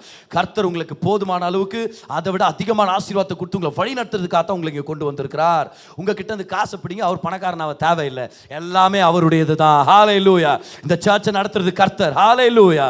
இங்க தசமபாகம் கொண்டு வர்றீங்க, விதைகளை கொண்டு வர்றீங்க, கர்த்தர் உங்களை ஆசீர்வதிப்பாராக. ஆனா அழைத்த தேவன் உண்மையுள்ளவரா இருக்கிறார். அழைத்த தேவன் உண்மையுள்ளவரா இருக்கிறார். நம்ம எல்லாரும் விதைக்கிறோம், ஒரு மனுஷனுடைய விதை இல்ல, நம்ம எல்லாரும் விதைக்கிறோம், தேவனுடைய ராஜ்யத்தை கட்டணும்படி விதைக்கிறோம். ஆனா இந்த சபையுடைய தலைவர் கர்த்தரே, இந்த சபையுடைய அஸ்திபாரம் கர்த்தரேன்னு சொல்றேன் நானு. அதனால உங்க வாழ்க்கையில இந்த மனப்பான்மை நீங்க வளர்த்துங்க. நான் தசம பாகத்தை செலுத்தும் போது ஞானி சொன்னது போல நான் அவரை கனம் பண்ணுகிறேன். எழுதிங்க பார்க்கலாம். This is point number 3. You know what your tithe does? Your tithe declares your honor for God in your finances. Tithing is you honoring God in your finances. உங்க தசம பாகம் உங்க தேவனை உங்க பொருளாதார விஷயத்துல நீங்க கனம் பண்ணுறீங்க அப்படின்றத அதை காண்பிக்குது. அதனால உங்கள்கிட்ட நான் கேட்கிறேன், கை தூக்கிறாதீங்க. Have you honored God this month? இந்த மாதம் கர்த்தரை நீங்க கனம் பண்ணீங்களா உங்களுடைய பொருளாதாரத்துல? கவலைப்படாதீங்க, இன்னொரு புது மாதம் துவங்குது. Choice is yours. கர்த்தரை கனம் பண்ணும் அப்படின்னு விருப்பப்படுறீங்களா? இந்த போதனையின் மூலமா ஆவியானவர் உங்களுக்கு வெளிப்படுத்துற அந்த வெளிப்பாட்டுக்கு கீழ்ப்படுகிறவர்களா இருங்க. நீங்க தசம பாகம் செலுத்தும் போது கர்த்தரை நீங்க கனப்படுத்துறீங்க. அப்ப கர்த்தரை கனப்படுத்துறேன்னு வாயால சொல்றது வேற, கர்த்தரை கனப்படுத்துறேன்னு சொல்லி நிஜமாக கீழ்ப்படிதல்ல காண்பிக்கிறது அதே வேற முக்கியமான விஷயம் அப்படின்னு சொல்லிட்டு இருக்கு. Your tithe is honoring God in your finances. So இப்போ இந்த பாயிண்ட்டுக்கு நம்ம வந்து செட்டில் ஆகிறோம் இந்த நேரத்தில். அப்போ தசம பாகம்னா கர்த்தரை கனப்படுத்துறேன் சொல்லி கொடுத்தது யார்? சாலமன். உன்னுடைய முதற் பலனால கர்த்தரை கனம் பண்ணுன்னு சொல்லிட்டார், அவர் தான் சொன்னார் அதை. ஸோ அதை நம்ம பெற்றுக்கொள்றோம். Yes. So my tithe honours God. அப்போ கர்த்தரை கனம் பண்றது வெறும் நியாயப்பிரமாணத்துக்கு கீழே மட்டும்தான் இருக்குமா என்ன? சில பேர் சொல்றாங்க இல்லையா, நியாயப்பிரமாணத்துக்கு கீழே மட்டும்தான் இந்த தசம பாகம் கொடுக்குறதெல்லாம், அதை ஏன் இப்போ பிரசங்கம் பண்றீங்க? இப்போ ஏற்கனவே ஒரு வசனத்தை எடுத்து காமிச்சிட்டேன், ஆதி சபையில் கொடுத்தாங்கன்னு சொல்லி. ஆனா கர்த்தரை கனம் பண்றது அது வெறும் பிரமாணத்துக்கு கீழே மட்டும்தானா? இல்லை, நான் உங்களுக்கு எடுத்து காமிக்கிறேன் பாருங்க. உலகத்தின் ஆரம்பத்திலிருந்தே தசம பாகத்துடைய கோட்பாடை கர்த்தர் கொண்டு வந்துட்டே இருக்கிறார். டைதிங் இஸ் a principle. எல்லாரும் சொல்லுங்க, பிரின்சிபல்னு சொல்லுங்க பார்க்கலாம். It's a principle more than a commandment. It's a principle. அது ஒரு கோட்பாடு. அது கட்டளையை பார்க்கிலும் அது ஒரு கோட்பாடாக இருக்கிறது. அது ஒரு நிலையான கோட்பாடு, அது ஒரு நிரந்தரமான கோட்பாடு. ஓகே, சரி, உங்களுக்கு நான் ப்ரூவ் பண்றேன் எப்படின்னு சொல்லி. தசம பாகம் ஏதேன் தோட்டத்தில் இருந்துச்சுன்னு சொல்றேன்.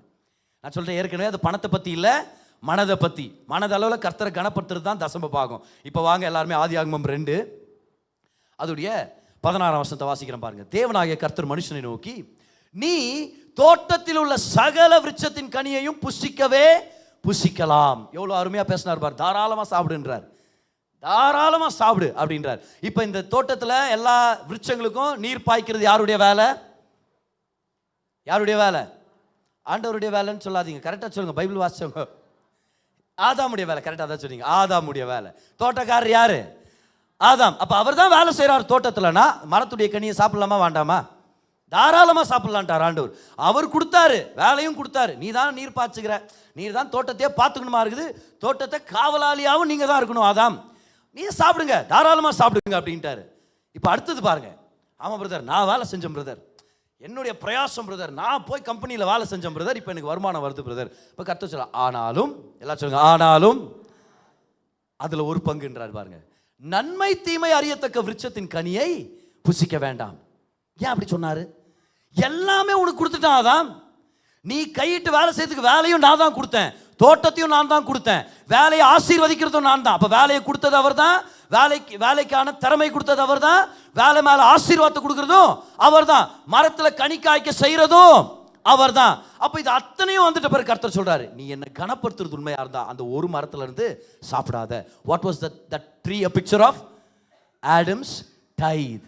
ஆதாமேவால் கொடுக்குற தசம பாகமாக அதை அப்படியே விட்டு வச்சிரு. நிறைய லெசன்ஸ் அதில் கற்றுக்கலாம். அதில் ஒரு லெசன் என்ன தெரியுமா? கர்த்தரை கனம் பண்ணும்படி ஒரு குறிப்பிட்ட பங்கை தொடாமல் இருக்கிற அந்த கோட்பாடை நம்ம பார்க்குறோம். அப்போ இந்த தசம பாகம்ன்ற கோட்பாடை நம்ம ஆதியாகமத்திலே ஏதேன் தோட்டத்திலே நம்ம பார்க்க முடியுது. இப்போ இன்னும் கொஞ்ச நாள் முன்னாடி போகலாம், நம்ம ஆபிரகாம் ஈசாக்குடைய ஸ்டோரிக்கு வரலாம். ஆபிரகாம் அழைத்து கர்த்தர் அவனை அநேக ஜாதிகளுக்கு தகப்பனா அவனை மாத்திரன்னு கர்த்தர் வாக்குத்தத்தம் பண்ணிட்டார். அப்படின்னா அர்த்தம், இன்னும் வரப்போற காலங்களில் அநேக பிள்ளைகளை பெற்றெடுத்து அவர் சந்ததியே மிகப்பெரிய சந்ததியாக பெருக போகுது. ஆபிரகாம்னாலே என்ன அர்த்தம்? Father of many, father of multitudes அர்த்தம். அப்போ பல ஜாதி ஜனம் அவருக்குள்ள இருந்து வரப்போறாங்கன்னு கர்த்தர் சொல்லிட்டாரு. ஆனா இப்போதைக்கு கர்த்தர் கொடுத்துருக்குது ஒரே ஒரு வாக்குத்தத்தத்தின் பிள்ளை தான். அவர் பேர் என்னது? என்ன சொல்லுங்க பார்க்கலாம் சத்தமா. ஈசாக்கு. கரெக்டா இல்லையா? ஆண்டவர் சொல்றாரு, இப்போதைக்கு இது சாக்கு அப்படின்ற மாதிரி ஈசாக்கு நான் உனக்கு கொடுத்துருக்கிறேன் அப்படின்றார். கர்த்தருடைய வாக்குத்தத்தம் என்ன? ஜாதிகளை உனக்கு தர்ற ஆபிரகாம். இப்போதைக்கு என்ன கொடுத்துருக்கிறாரு? ஒரே ஒரு பிள்ளை.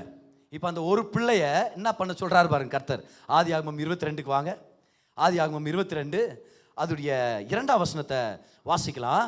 அப்பொழுது அவர், உன் புத்திரனும் உன் ஏகசுதனும் உன் நேசகுமாரனாகிய ஈசாக்கை நீ இப்பொழுது அழைத்து கொண்டு மோரியா தேசத்துக்கு போய் அங்கே நான் உனக்கு குறிக்கும் மலைகளில் ஒன்றின் மேல் அவனை தகன பலியாக பலியிடு என்றார். உன்னை நான் ஜாதிகளுக்கு தகப்பனா மாத்திரேன். அதுல முதல் யாரு? முதல் பலன் யாரு? டைத் யாரு? ஐசக். டைத நீ செலுத்து, உன் ஜாதியை கொண்டு வர்றது என் வேலை.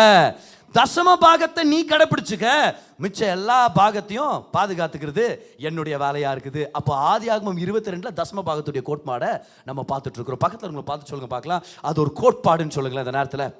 அது ஒரு கோட்பாடு, அது ஒரே பாடு. அப்படி யோசிக்க கூடாது. ஒரே பாடு படுத்துறாங்கப்பா தசம பாகம் தசம தாரன்று, அப்படி இல்லை. அது ஒரு கோட்பாடு. இட்ஸ் a பிரின்சிபல், ஞானத்துடைய பிரின்சிபல். அது ஞானிகள் அதை பின்பற்றுறதுக்கு எல்லா வித வரவேற்பையும் கர்த்தர் ஏற்படுத்துகிறார். அப்ப ஏதேன் தோட்டத்தில் அந்த மரம் தான் தசம பாகம். ஆபிரகாமுடைய வாழ்க்கையில யார் அவருடைய தசம பாகம்? ஈசாக்கு. அப்ப பாரு, இது எப்பவுமே பணத்தை பத்தி இல்ல, இது மனதை பத்தின விஷயம். ரைட்? இப்ப இன்னொரு எக்ஸாம்பிளுக்கு வரலாமா? யாத்திராகமம் 16ஆம் அதிகாரம் பாருங்க. யாத்திராகமம் 16. இஸ்ரவேல் ஜனங்க வனாந்தரத்துல பயணத்தை ஆரம்பிக்கிறாங்க. தினம் உங்களுக்கு சாப்பாடு வேணும். இப்ப கர்த்தர் சொல்றாரு, கவலைப்படாதீங்க, வானத்துல இருந்து உங்களுக்கு நான் அப்பத்தை கொடுக்குறேன் அப்படின்றாரு. அதிகாலையில் நீங்க எழுந்துச்சு பார்த்தீங்கன்னா உங்களுக்காக வானத்துல இருந்து மன்னா கொடுக்கப்பட்டிருக்குது அவங்களுக்காக. அது போய் எடுத்து அதெல்லாம் நல்லா சாப்பிட்றாங்க பாருங்க. அப்போ அவங்களுடைய ஆகாரம் கொடுத்தது கர்த்தர். அந்த ஆகாரம் என்னன்னு தெரியல, அதனால இவங்க மன்னான்னு பேர் வச்சுட்டாங்க. மன்னானா இது என்ன அப்படின்னு அர்த்தம். என்ன எடுத்துன்னு வந்தா? அதான் என்னவோ எடுத்துன்னு வந்தேன். சாப்பிட்டியா? என்ன சாப்பிட்டேன்? என்னவோ சாப்பிட்டேன். நல்லா இருந்துச்சு. அது என்னவோ நல்லா இருந்துச்சு. மன்னானா என்னவோன்னு அர்த்தம். வாட் இஸ் இட் அப்படின்னு அர்த்தம். எடுத்துட்டு வந்து நல்லா சாப்பிட்றாங்க. இப்போ கர்த்தர் என்ன பண்றாரு? நல்லா கவனிங்க. நல்லா ஞாபகம் வச்சுங்க இதை. இப்போ அப்படியே முதல் நாள் வந்த மன்னா, எல்லாரும் முதல்னு சொல்லுங்க பார்க்கலாம். முதல் இடம் யாருக்கு சொல்லுங்க, சத்தமா சொல்லுங்க பார்க்கலாம். முதல் இடம் யாருக்கு? இஎம்ஐக்கா, வீட்டு வாடகைக்கு? சத்தமா சொல்லுங்க. முதல் முதல் யாருக்கு? கர்த்தர். இப்போ மன்னாவை கர்த்தர் கொடுத்தார். அப்போ முதல் பங்கு யாருக்கு கொடுத்தாங்களா? பார்க்கலாமா கொடுத்தாங்களான்ட்டு. முதல் நாள் வந்த மன்னாவை பாருங்க 33ஆம் வசனத்துல. மேலும் மோசே ஆரோனை நோக்கி, நீ ஒரு கலசத்தை எடுத்து ஒரு பாத்திரத்தை எடுத்துக்க. சரியா? லேட்டரா வந்து ஒரு கோல்டன் வெசல்ல வைக்கிறாங்க, ஆர்க் ஆஃப் த கவர்னன்ட் உண்டான பிறகு. ஒரு கலசத்தை எடுத்து அதிலே ஒரு ஓமர், ஞாபகம் வச்சுங்க எவ்வளவா, இட்ஸ் a மெஷர்மெண்ட், அது 1 kg அப்படின்ற மாதிரி ஒரு ஓமர் அப்படின்ட்டார். அது என்ன நான் உங்களுக்கு காமிக்கிறேன். ஒரு ஓமர் அளவு மன்னாவை போட்டு அதை உங்கள் சந்ததியாருக்காக காப்பதற்கு கர்த்தருடைய சந்நிதியில் வை என்றான். ஒரு ஓமர்னா எவ்வளவு தெரியுமா? 36ஆம் வசனத்துக்கு வாங்க. ஒரு ஓமரானது எப்பாவிலே 10ல் 1 பங்கு. எல்லாரும் சொல்லுங்க தசம பாகம்னு சொல்லுங்க பார்க்கலாம். எல்லாம் ஒரு எக்ஸசைஸ் பண்ணலாம், கை உயர்த்துங்க பார்க்கலாம். எல்லாம் கை டிவியை நோக்கி சொல்லுங்க பார்க்கலாம். எல்லாரும் சொல்லுங்க ஒரு தசம பாகம்னு சொல்லுங்க பார்க்கலாம். எல்லாத்தையும் கொடுத்தது கர்த்தர் தான். யாருக்காக கொடுத்தாரு? அவருக்காக கொடுத்தாரு மன்னா. யாருக்காக? ஜனங்களுக்காக தான். ஆனாலும் அந்த அந்த சப்ளை வந்த உடனே கர்த்தர் சொல்றாரு, நான் தான் இதை கொடுத்தேன்றதை நீ நம்பணுன்றதுக்காக, நான் தான் இதை கொடுத்தேன்னு உன் சந்ததிக்கு தெரியும்படியாக நீ எனக்கு ஒரு காரியத்தை செய்யணும். என்ன ஆண்டவரே? முதல் நாள் எப்பாவில் 10ல் 1 பங்கான ஒரு ஓமர் அளவுக்கு எனக்கு கொண்டு வந்து கொடு. அப்படின்னா அர்த்தம், உனக்கு நான் என்னென்ன கொடுக்குறேனோ அது எல்லாத்துலேயும் ஒரு தசம பாகத்தை நீ எனக்கு கொண்டு வந்தனா அதில் நான் கனப்படுகிறேன். ஹல்லேலூயா. அப்போ ஏதேன் தோட்டத்தில் தசம பாகத்துடைய கோட்பாடு இருக்குது, ஆபிரகாமுடைய வாழ்க்கையில் தசம பாகத்துடைய கோட்பாடு இருக்குது. அப்புறம் மன்னாவை கொடுக்கும் போதும் கர்த்தர் தசம பாகத்துடைய கோட்பாடை கர்த்தர் கொண்டு வருகிறார். இன்னொரு இடத்துல இருந்து கூட உங்களுக்கு எடுத்து காமிக்கிறேன். இப்போ இஸ்ரவேல் ஜனங்க வனாந்திரத்தை கடந்து வந்துட்டாங்க. வனாந்திரத்தை கடந்து வந்து இப்போ கானானுக்குள்ள பிரவேசிக்கிறாங்க. கானானுக்குள்ள பிரவேசிக்கும் போது யோசுவாவுக்கு தலைவராக இருக்கிறார். இப்போ யோசுவா அங்கே இருக்கிற எல்லா பட்டணங்களையும் பிடிக்கணும். ஸோ இந்த கேள்வி நான் உங்கள்கிட்ட கேட்குறேன், பார்க்கல யார் கரெக்டாக ஆன்சர் பண்ணுறீங்கன்னு சொல்லி. எத்தனை ராஜாக்களை யோசுவா வீழ்த்தினார் கானான் தேசத்தில்? எத்தனை ராஜாக்களை? சரி, நான் உங்களுக்கு ஆன்சர் சொல்றேன். 31 ராஜாக்கள். எப்படி பதர் உங்களுக்கு தெரியும்னா, நான் பாஸ்டர். ரெண்டாவது நேற்று கூகுளில் பார்த்தேன். ஓகே, அது யார்கிட்ட சொல்லாதீங்க. இப்போ ரியல் கேஸ் கொஸ்டின் அப்புறமா வருது, அது யார் தான் கண்டுபிடிக்க முடியும் இல்லையா? 31 ராஜாக்களை வீழ்த்துறார், 31 பட்டணங்களை பிடிக்கிறார். 7 வருஷம் இந்த யுத்தம் நடக்குது. 7 வருஷம் இங்க எல்லாருக்கும் செட்டில் பண்ணி கொடுக்குறாரு. இப்போ நான் உங்கள்கிட்ட கேட்குற கேள்வி ரொம்ப ஈஸியானது, கவலைப்படாதீங்க. 31 பட்டணங்களை பிடிச்சாரு. கானான் தேசத்தில் அவங்க பிடிச்ச முதல் பட்டணம் எது? உங்களுக்கு தெரியும், யோசிச்சிங்கன்னா உங்களுக்கு தெரிஞ்சிடும். வெரி குட், எரிகோ பட்டணம். எஸ், எரிகோ பட்டணம். இப்போ நீங்க ஆன்சர் பண்ண போறீங்க. இவ்வளவு நேரம் பிரசங்கத்தை கவனிச்சிங்க. எல்லா ஆசீர்வாதத்தையும் கர்த்தர் நமக்கு தருகிறார். ஆனா முதல் பங்கை நம்ம கர்த்தருக்கு கொடுத்துறோம். 31 பட்டணங்களை கர்த்தர் கொடுக்குறாரு. முதல் பட்டணம் எது? எரிகோ. அப்போ எரிகோல எடுக்கிற, நல்லா கவனிங்க, யுத்தத்துக்கு போனா அந்த பட்டணத்தை ஜெயிச்சா அதுல இருக்கிற கொள்ளை பொருள் எல்லாம் அவங்களுடைய சேலரி. எந்த சோல்ஜர்ஸ் போய் ஜெயிக்கிறாங்களோ அவங்களுக்கு வர்ற கொள்ளை பொருள் தான் அந்த யுத்தத்துடைய கொள்ளை பொருள். அப்ப இவங்க போய் ஒரு பட்டணத்தை பிடிச்சாங்கன்னா அதுல இருக்கிற தங்கம் வெள்ளியெல்லாம் அவங்களுடையது தான். ஸோ அவங்க தளபதி, படை தளபதி என்ன பண்ணுவாரு, அதை எல்லாருக்கும் பிரித்து கொடுத்து ஒவ்வொரு சோல்ஜருக்கும் கொடுப்பாரு. ராஜாவுக்கு எவ்வளோ வரணும், ட்ரெஷரியில் எவ்வளோ வரணும், சோல்ஜர்களுக்கு சம்பளம் எவ்வளோ, எல்லாத்தையும் கொடுப்பார். அப்போ யுத்தத்துடைய அந்த வெற்றியின் அந்த பங்கு, அந்த கொள்ளை பொருள் அவங்களுக்கு சொந்தமானது. இப்போ நீங்கள் எனக்கு ஆன்சர் பண்ணுங்க. 31 பட்டணத்துடைய கொள்ளை பொருளும் அவங்களுடையது தான். ஏன்னா அவங்க தான் ஜெயிக்க போறாங்க கர்த்தருடைய பலத்தினால. ஆனா முதல் பட்டணத்துடைய கொள்ளை பொருள் யாருக்கு சொந்தம்? நல்ல சத்தமா சொல்லுங்க பார்க்கலாம். யாருக்கு சொந்தம்? அது என்ன கோட்பாடு? அது தசம பாகத்தின் கோட்பாடு. கொடுத்தாங்களா பார்க்கலாமா? முதல் பட்டணம் எரிகோ தானே. இப்ப பாருங்க, யோசுவா 6ஆம் அதிகாரம் 24ஆம் வசனம். யோசுவா 6:24 பாருங்க. பட்டணத்தையும் அதில் உள்ள யாவையும் அக்கினியினால் சுட்டெரித்தார்கள். இப்ப பாருங்க, வெள்ளியையும் பொன்னையும் வெண்கலத்தினாலும் இரும்பினாலும் செய்த பாத்திரங்களையும் மாத்திரம் கர்த்தரின் ஆலய பொக்கிஷத்தில் சேர்த்தார்கள். ஏன்? எல்லா தேசத்தையும் எங்களுக்கு கொடுத்துட்டீங்கப்பா, எல்லா பட்டணங்களும் எங்களுக்கு தான், இதுல இருக்கிற அத்தனை கொள்ளை பொருளும் நீங்க எங்களுக்காக வைத்திருக்கிறீங்க. அடுத்த பட்டணத்தை கர்த்தர் சொல்றார் கொள்ளை பொருள் உங்களுக்குன்னு சொல்வார். நீங்க லேட்டரா வீட்டில் போய் நீங்க படிச்சு பாருங்க. ஆனா இந்த பட்டணம் வரும்போது இந்த கொள்ளை பொருளை நாங்க உங்களுக்கு கொடுத்துறோம், இது எங்களுடைய தசமபாகம். இது எங்களுடைய தசமபாகம். ஆன்சர் பண்ணுங்க பார்க்கலாம். இந்த எல்லா பட்டணங்களையும் நீங்க எங்களுக்கு தர போறீங்க, அது உங்களுடைய ஆசீர்வாதம். ஆனா அதுல முதல் பங்கு எடுத்து நாங்க கொடுக்கிறோம், இது எங்களுடைய தசமபாகம். கம் ஆன், ஆன்சர் பண்ணுங்க. எல்லாவற்றையும் நீங்க எங்களுக்கு தர்றீங்க, அது உங்களுடைய ஆசீர்வாதம்.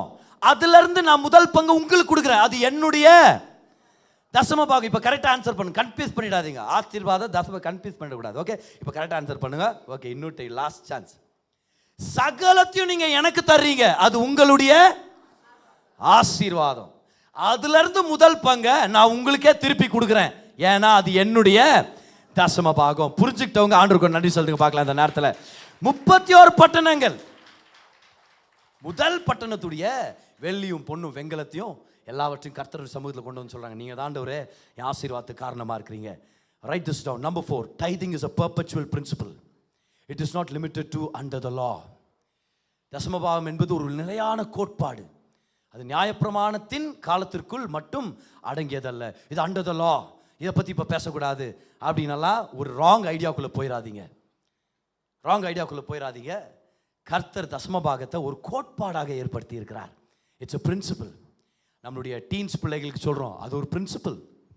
எஸ், நம்ம டீன்ஸ் பிள்ளைகளுடைய ஊழியத்தை நம்ம ஏன் ஆரம்பிச்சிருக்கிறோன்றீங்க?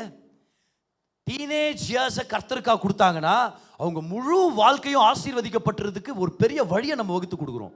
ஒரு மனுஷன் 70 வருஷம் வாழ்றான்னு வச்சுங்களேன். நான் ஆவரேஜ் லைஃப் ஸ்பேன் சொல்லிட்டு இருக்கிறேன். ஆவரேஜாக 70 வருஷம் கர்த்தருடைய தயவுனால நம்ம இன்னும் தீர்காயுசாக வாழணும் அப்படின்றது நம்ம பெற்றுக்கொண்டு நம்ம வாழ முடியும். 70 வருஷம்னு வச்சுங்க ஒரு மனுஷனுடைய வயது. இப்போ 70ல் தசமபாகம் எத்தனை? ஒரே ஒரு 0 கேன்சல் பண்ணுங்க, எவ்வளோ ஆச்சு? 7 இயர்ஸ், ரைட்? ஒரு மனுஷன் 70 வருஷம் வாழ்றானா அப்போ அவனுடைய தசமபாக வருஷங்கள் எத்தனை அப்படின்னு பார்த்தீங்கன்னா, இப்போ கவுண்ட் பண்ணலாமா? நம்ம 13லேருந்து கவுண்ட் பண்ணலாம். டீனேஜ் அங்கே தானே ஸ்டார்ட் ஆகுது. ஓகே, கவுண்ட் பண்ண பார்க்கலாம். 13, 14, 15, 16, 17, 18, 19, அதுக்கப்புறம் அது டீனேஜ் இல்லை, கரெக்டாக இல்லையா? 20 அப்படி பண்ண முடியாது. 19ஓட ஸ்டாப் ஆயிடுது. எத்தனை வருஷம் பாருங்க? 70 வருஷம் ஒரு மனுஷன் வாழலாம். ஆனால் டீனேஜ் காலத்திலேயே முழுமையாக கர்த்தருக்கு தான் வாழ்க்கை அர்ப்பணிச்சுட்டா அவங்களுடைய வாழ்க்கையின் டைரக்ஷனே புதுசாக டிஃபைன் ஆகுது. 17 வயசு இருக்கும்போது கர்த்தர் யோசேப்பை தொடுகிறார். 17 வயசு இருக்கும்போது கர்த்தர் தாவீதை அபிஷேகிக்கிறார். எத்தனையோ பிள்ளைகளை கர்த்தர் அவங்களுடைய டீனேஜ் ஏஜில் தொடுகிறார். இப்போ வேற எந்த ஏஜில் ஆண்டவர் தொடமாட்டார் அப்படின்னு நான் சொல்ல வரவே இல்லை. ஞாபகம் வச்சுங்க நல்லா, இது ஒரு principle. What is that? It's a principle. It's a principle. When you honor that principle, God honors your finances. எல்லாரும் கை உயர்த்துங்க பார்க்கலாம். கை உயர்த்தி எல்லாரும் அப்படியே ஒரு 10 செகண்ட், ஒரு 15 செகண்ட் ஜெபிக்கலாமா? கை உயர்த்துங்க. கை உயர்த்தி சொல்லுங்க, ஆண்டவரே தசம பாகத்தை பத்தின வெளிப்பாட்டுக்காக நன்றி. உங்களை நான் கனப்படுத்துகிறேன் ஆண்டவரேன்னு சொல்லுங்க. Lord, I honor you ன்னு சொல்லுங்க பார்க்கலாம். I honor you Lord. என் வார்த்தையால மட்டும் இல்லை, நான் என் செய்கையில நான் கனப்படுத்துவேன். இந்த வார்த்தைக்காக நன்றி செலுத்துகிறேன் ஆண்டவரே. எல்லாரும் சொல்லுங்க, என் பொருளாதாரத்துல, சத்தமாக என் பொருளாதாரத்துல, இன்னும் சத்தமாக சொல்லுங்க, என் பொருளாதாரத்துல உங்களுக்கு தான் முதலிடம். நான் உங்களை கனப்படுத்துகிறேன். உங்க ஆசீர்வாதம் தான் என்ன வாழ வைக்குது. அதனால நான் தசம பாகம் செலுத்துகிறேன். ஹல்லேலூயா. இது ஒரு கட்டாயம் இல்லை, இது ஒரு கட்டளை இல்லை, இது ஒரு வெளிப்பாடு. பிரதர், நான் தசம பாகம் கொடுத்தே ஆகணுமா பிரதர்? நீங்க கொடுக்க கூடாது, நீங்க கொடுக்க வேண்டான்ற நான். ஏன்? அது உங்களுக்கு யூஸ்ஃபுல்லா இருக்காது. Because you are giving out of an obligation. கவலைப்படாதீங்க, யாருக்கும் தெரிய போகிறதில்ல. It's between you and God. நீங்களும் கர்த்தர் ஒரு தீர்மானம் எடுங்க. நீங்கள் கர்த்தரோடு இருக்கிற நீங்கள் ஒரு தீர்மானம் எடுத்து சொல்லுங்கள், என் கர்த்தர் தான் என் ஆசீர்வாதத்துக்கு காரணம்னா நான் அவரை கனப்படுத்துவேன். அது உங்களுடைய தீர்மானம், அதை நீங்கள் தான் எடுக்க வேண்டியதாக இருக்குது. அது ஒரு வெளிப்பாடு, அது ஒரு கட்டாயம் இல்லை. ஹல்லேலூயா. 5வது பாயிண்ட் உங்களுக்கு நான் கொடுக்க போகிறேன். அதுக்காக நம்ம முதல் தடவை தசம பாகம் எங்கே மென்ஷன் ஆயிருக்குதோ அந்த இடத்துக்கு வர போகிறோம். வாங்க எல்லாருமே. ஆதியாகமம் 14, Genesis 14. Genesis 14. ஆதியாகமம் 14க்கு வர்றோம். ஆதியாகமம் 14 அதுடைய 16ஆம் வசனத்தை நம்ம வாசிக்க போறோம். பாருங்க, நல்லா கவனிங்க. ஒரு நாள் ஆபிரகாமுக்கு ஒரு செய்தி வருது. ஆபிரகாமே, உன் அண்ணன் பையனை தூக்கிட்டாங்கப்பா, அந்த ஊரையே தூக்கிட்டாங்கப்பா, ஆபிரகாமே காப்பாத்துப்பா. வராங்க, என்னன்னு பார்த்தா 5 ராஜாக்கள், 5 பட்டணங்களை 4 ராஜாக்கள் டீம் போட்டு எல்லாரையும் என்ன சொல்றது, அந்த பட்டணத்தை பிடிச்சிக்கிட்டு எல்லாத்தையும் சூறையாடிட்டு போயிட்டாங்க. எல்லா கொள்ளை பொருளெல்லாம் தூக்கிட்டு போயிட்டாங்க. ஜனங்களையும் அப்படியே கிட்னாப் பண்ணி போயிட்டாங்க. அதில் மாட்டிக்கினவன் யாரு? ஆபிரகாமுடைய அண்ணன் பையன். அவன் பேர் என்னது? லோத்து. ஆபிரகாம் கிட்ட அந்த செய்தி வந்தோடனே ஆபிரகாம் சொல்றாரு, கட்டா வண்டிய எறா கத்தி அப்படின்ற மாதிரி அவர் ஆட்டில் வச்சுக்கிறாரு. 318 பேர் வச்சிருக்கிறாரு வீட்லயே. எல்லாரும் எடுத்து வாடா போலாம் நம்ம அப்படின்ட்டு எல்லாம் கிளம்பி போறாங்க. கர்த்தர் வெற்றியை கொடுக்குறாரு. இவங்க போய் அந்த எதிரிகள் எல்லாரையுமே அடிச்சு ஒன்றும் இல்லாமல் பண்ணி விட்டு ஜனங்களெல்லாம் காப்பாற்றி கொண்டு வந்து 5 ராஜாக்களை 4 ராஜாக்கள் ஜெயிச்சாங்கன்னா டோட்டலாக எத்தனை ராஜாக்கள் இன்வால்வ்டாக இருக்கிறாங்க? 5 + 4 எவ்வளோ? 9 கிங்ஸ். அப்போ 9 ராஜாக்களுடைய பட்டணங்களுடைய கொள்ளை பொருளும் அங்கே இருக்குது. அத்தனையும் வாரின் வந்துடுறாரு. இப்போ பாருங்க என்ன நடக்குதுன்னு ஸ்டோரி பாரு. இன்ட்ரெஸ்டிங்காக மாறிச்சுங்களா? 9 பட்டணங்களுடைய கொள்ளை பொருள் இருக்குது. சகல பொருள்களையும் திருப்பி கொண்டு வந்தான். தன் சகோதரனாகிய லோத்தையும் அவனுடைய பொருட்களையும் ஸ்திரீகளையும் ஜனங்களையும் திருப்பி கொண்டு வந்தான். அவன் கெதர்லாகோமேரையும் அவனோடு இருந்த ராஜாக்களையும் முறியடித்து திரும்பி வருகிற போது சோதோமின் ராஜா புறப்பட்டு, அதில் தோத்து போன ராஜா ஒருத்தன் சோதோமின் ராஜா, அதான் லோத்துடைய ராஜா. அவன் தான். அவனும் வந்துட்டு இருக்கிறான். ராஜாவின் பள்ளத்தாக்கு என்னும் சாவே பள்ளத்தாக்கு மட்டும் அவனுக்கு எதிர்கொண்டு போனான். அப்போ இந்த சோதோம்ன்றவன் ரொம்ப கெட்டவன் பாருங்க. ஏமாத்த வர்றான். ஏதோ பேச்சு பேசி மயக்கிரலாம் ஆபிரகாம் அப்படின்ட்டு வர்றான். பிசாசுக்கு அடையாளமானவன் இவன் வர்றான். வந்துட்டு இருக்கிற நேரத்தில் வேற ஒருத்தர் நடுவில் வர்றாரு. அவர் யாருன்னு பாருங்களேன். 18ஆம் வசனத்தை பாருங்க. இப்ப சோதோமுடைய ராஜா வர்ற நேரத்தில் அன்றியும் உன்னதமான தேவனுடைய ஆசாரியனாயிருந்த சாலேமின் ராஜாவாகிய மெல்கிசேதேக்கு அப்பமும் திராட்சரசமும் கொண்டு வந்து, ஆபிரகாமை பார்த்து அவர் வாழ்த்துற வாழ்த்துக்களை பாருங்க, ஆசீர்வாதத்தை பாருங்க. அவனை ஆசீர்வதித்து வானத்தையும் பூமியையும் உடையவராகிய உன்னதமான தேவனுடைய ஆசீர்வாதம் ஆபிரகாமுக்கு உண்டாவதாக. அப்புறம் சொல்றார் 20ஆம் வசனத்துல, உன் சத்துருக்களை உன் கையில் ஒப்பு கொடுத்த உன்னதமான தேவனுக்கு ஸ்தோத்திரம் என்று சொன்னான். பாத்தீங்களா? 9 ராஜாக்களுடைய கொள்ளை பொருள் எடுத்து அப்படியே கூச்சி வச்சிருக்கிறார். அந்த இடத்துல சொத்துக்கள் கூஞ்சி கிடக்குது. அந்த நேரத்தில் இந்த சோதோம் ராஜா ஏதாவது பேசி இவனை மைக்கு ஏமாத்தலான்னு வர்றாரு. இவர் வர்ற கேப்லயே இன்னொருத்தர் உள்ள வந்துட்டார். அவன் வர்றதுக்குள்ள உனக்கு நான் பலன் கொடுக்குறேன், அவன் வர்றதுக்கு முன்னாடி உனக்கு நான் நன்மை செய்கிறேன்னு சொல்லி மெல்கிசேதேக்கு வர்றாரு. மெல்கிசேதேக் இயேசு கிறிஸ்து அடையாளம். பாருங்க எப்படி அவர் இயேசு கிறிஸ்து அடையாளம்னா, மெல்கிசேதேக்னா நீதியின் ராஜா அப்படின்ற ஒரு அர்த்தம் கொண்ட பேர். மெலக்னா ராஜா, ஜாடோக்னா ரைச்சஸ்னஸ். இவர் வந்து சாலேமின் ராஜா. எருசலேம் முதல் பைபிள் இங்கே தான் மென்ஷன் ஆகுது. இந்த சாலேம்ன்றது எருசலேம். ஆல்ரைட். சாலேம்னா ஷலோம், ஷலோம்னா சமாதானம். அப்போ இவர் நீதியின் ராஜா மட்டும் இல்லை, இவர் சமாதானத்தின் ராஜாவும் கூட. யார் இது? அப்போ கண்டிப்பா யாருக்கு அடையாளம்? இவர் இயேசு கிறிஸ்துவுக்கு அடையாளம். அது மட்டும் இல்லை, அவர் அப்பமும் திராட்சரசமும் கொண்டு வர்றாரு. டயர்டாக வர்றாரு இவர் யுத்தம் முடிச்சுட்டு. அப்பமும் திராட்சரசம் தான் உனக்கு எனர்ஜி அப்படின்னு சொல்லி அவர் கொண்டு வர்றாரு. அடுத்த வாரம் வர வாரம் கம்யூனியனை பற்றி இந்த பேசேஜ் வந்து உங்களுக்கு எக்ஸ்பிளைன் பண்ணலான்னு விருப்பப்படுறேன். அதனால வாங்க ஆசீர்வாதத்தை பெற்றுக்கொள்ளுங்க. ஸோ இவர் அப்பமும் திராட்சரசத்தை கொண்டு வர்றாரு. இது எதுக்கு அடையாளம்னா இயேசு கிறிஸ்துவின் மரணத்துக்கு அடையாளம். மெல்கிசேதேக் இயேசு கிறிஸ்துவுக்கு அடையாளமா இருக்கிறார். அது மட்டும் இல்லை, உன்னதமான தேவனுடைய ஆசாரியன் இவர் தான். He is the priest of the most high God. அப்போ நம்மளுடைய கிரேட் ஹை பிரீஸ்ட் யாரு? ஜீசஸ். மெல்கிசேதேக் இயேசு கிறிஸ்துவுக்கு அடையாளம். அது மட்டும் இல்லை பாருங்க, மெல்கிசேதேக் வெறும் ஆசீர்வாதங்களை மட்டும் உச்சரிக்கிறவராக இருந்தார். He brought only blessings. இயேசு கிறிஸ்துவும் வெறும் ஆசீர்வாதங்களை தான் கொண்டு வந்தார்.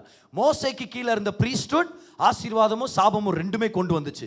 நீ பிரமாணத்தை கை கொண்டா ஆசீர்வாதம், கை கொள்ளனா சாபம் வந்துச்சு. ஆனால் மெல்கிசேதேக்குடைய முறைமையின்படி வந்தவர் இயேசு கிறிஸ்துவானவர் வெறும் ஆசீர்வாதங்களை மட்டும் கொண்டு வந்தார். ஏன்னா சாபங்களை அவர் ஏற்றுக்கொண்டார்.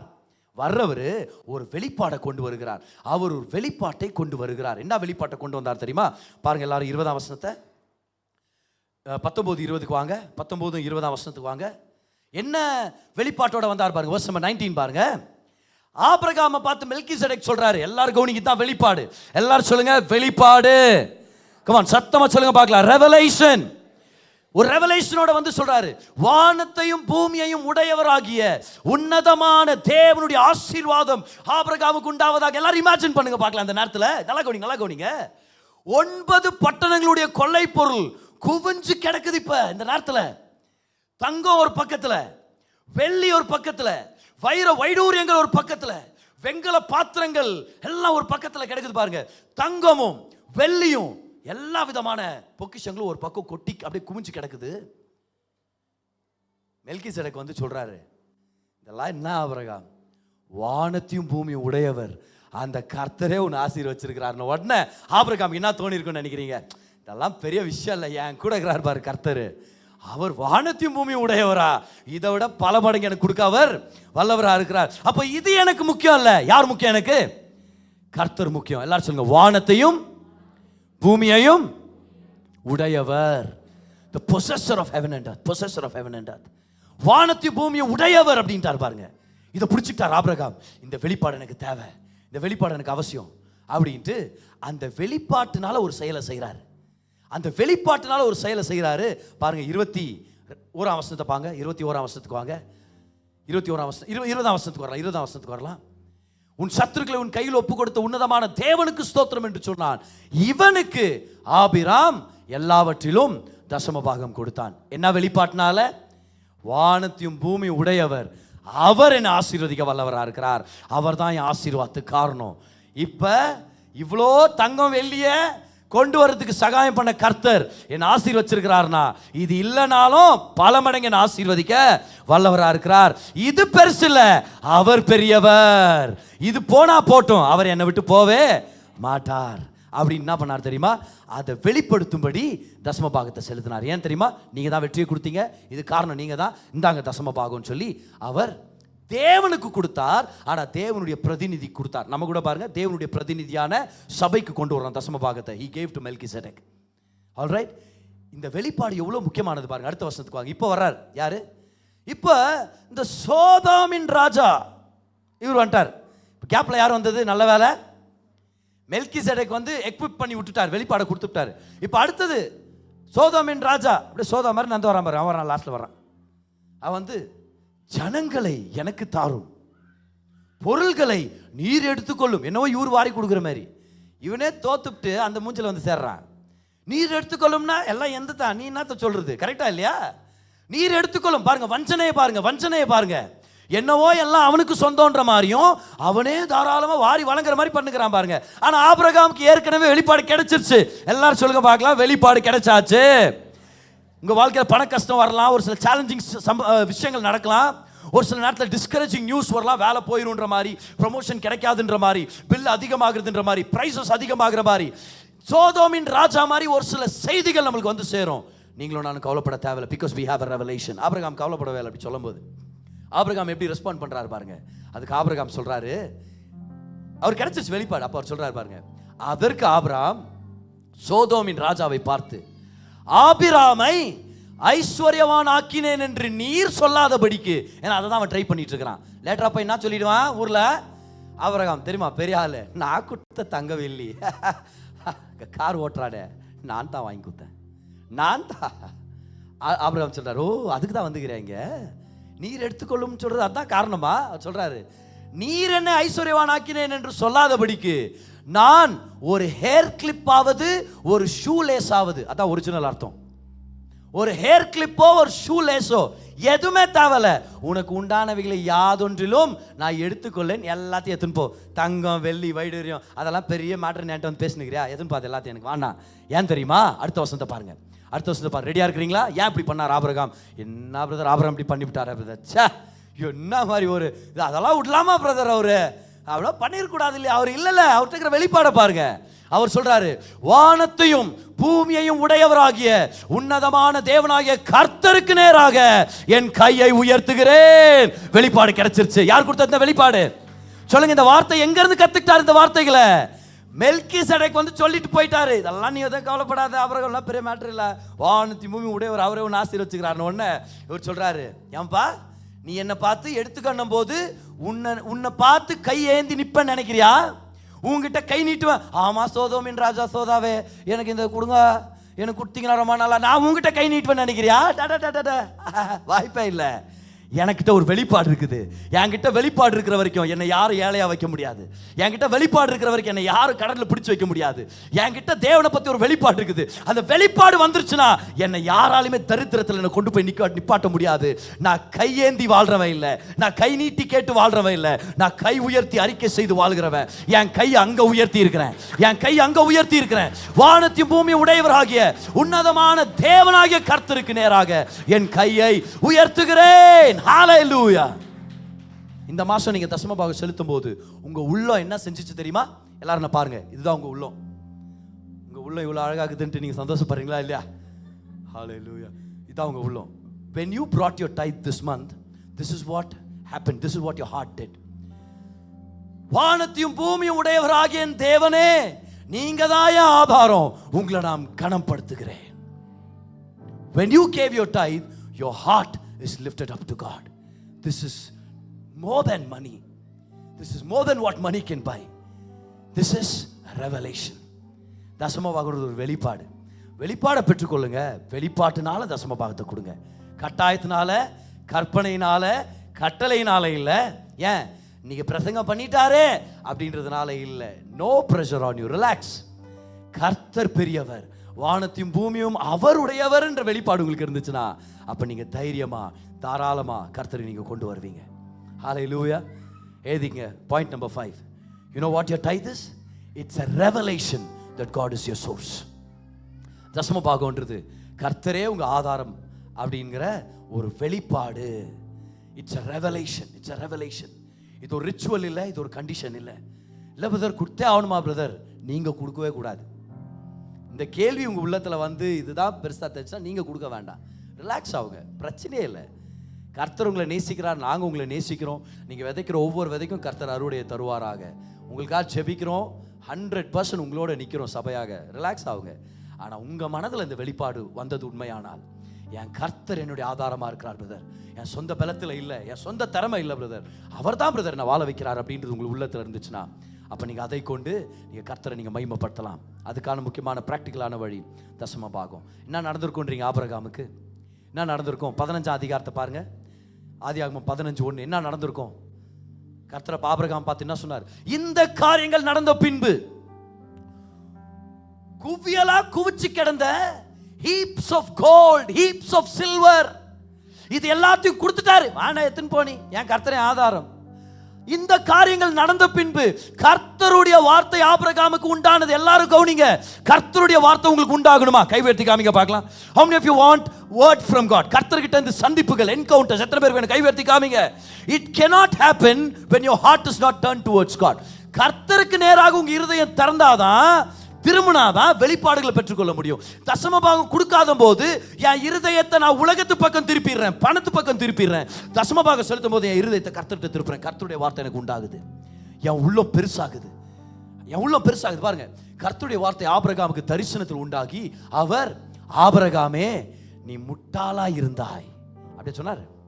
ஆபிரகாமே விவஸ்தை கெட்டவனா இருக்கிறியப்பா, பழைக்க தெரியாதவனா இருக்கிறியப்பா, இந்த காலத்தில் இப்படியாப்பா வாழ்றது, ஏன்பா அப்படி பண்ண அப்படி சொல்ல பாருங்க. ஆண்டவர் சொல்றாரு, ஆபிரகாமே நீ பயப்படாத. எல்லாரும் சொல்லுங்க பார்க்கலாம், பயப்படாதன்னு சொல்லுங்க பார்க்கலாம்.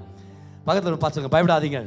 தசம பாகம் கொடுக்கும்போது பயம் வருதா இல்லையா? சில பேருக்கு வருது, காமிக்கத்தில் வெளியே நம்ம ஐயோ இப்படி ஆண்டவர் இந்த மாதம் இப்படியே ஒரு EMI ஜாஸ்தி ஆயிடுச்சு, போன மாதத்துலேருந்து என்ன பண்ணுறது? பயப்படாதீங்க, பயப்படாதீங்க. ஏன் தெரியுமா? கர்த்தர் சொல்றாரு, நான் ஹல்லேலூயா, அவர் நான் உனக்கு கேடகம். கேடகம்னா என்ன அர்த்தம்?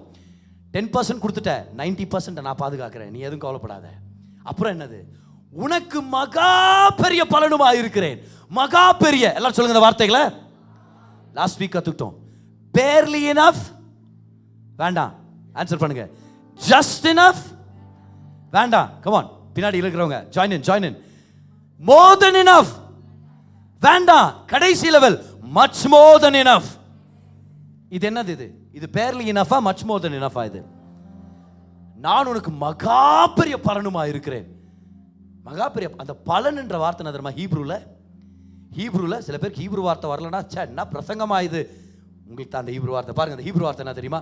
சகார். சொல்லுங்க அந்த வார்த்தை என்னது? சகார்னா என்ன தெரியுமா? salary, compensation, benefit. அப்ப ஆண்டவர் ஆபிரகாமை பார்த்து என்ன சொன்னார்னா, ஆபிரகாமே எல்லாத்தையும் கொடுத்துட்டியா, கவலைப்படாத, நான் தான் உன் salary, நான் தான் உன் பலன், நான் தான் உனக்கு வைரம் வெள்ளி தங்கம் எல்லாமே நான் உனக்கு கொண்டு வர்றேன். நானே உன் சேலரியா இருந்தா எப்படி உன் சேலரி வராமல் போயிடும்? நானே உன் சேலரியா இருந்தா எப்படி உனக்கு உயர் வராமல் போயிடும்? நான் தான் உன்னுடைய மகா பெரிய பலனாக இருக்கிறேன்.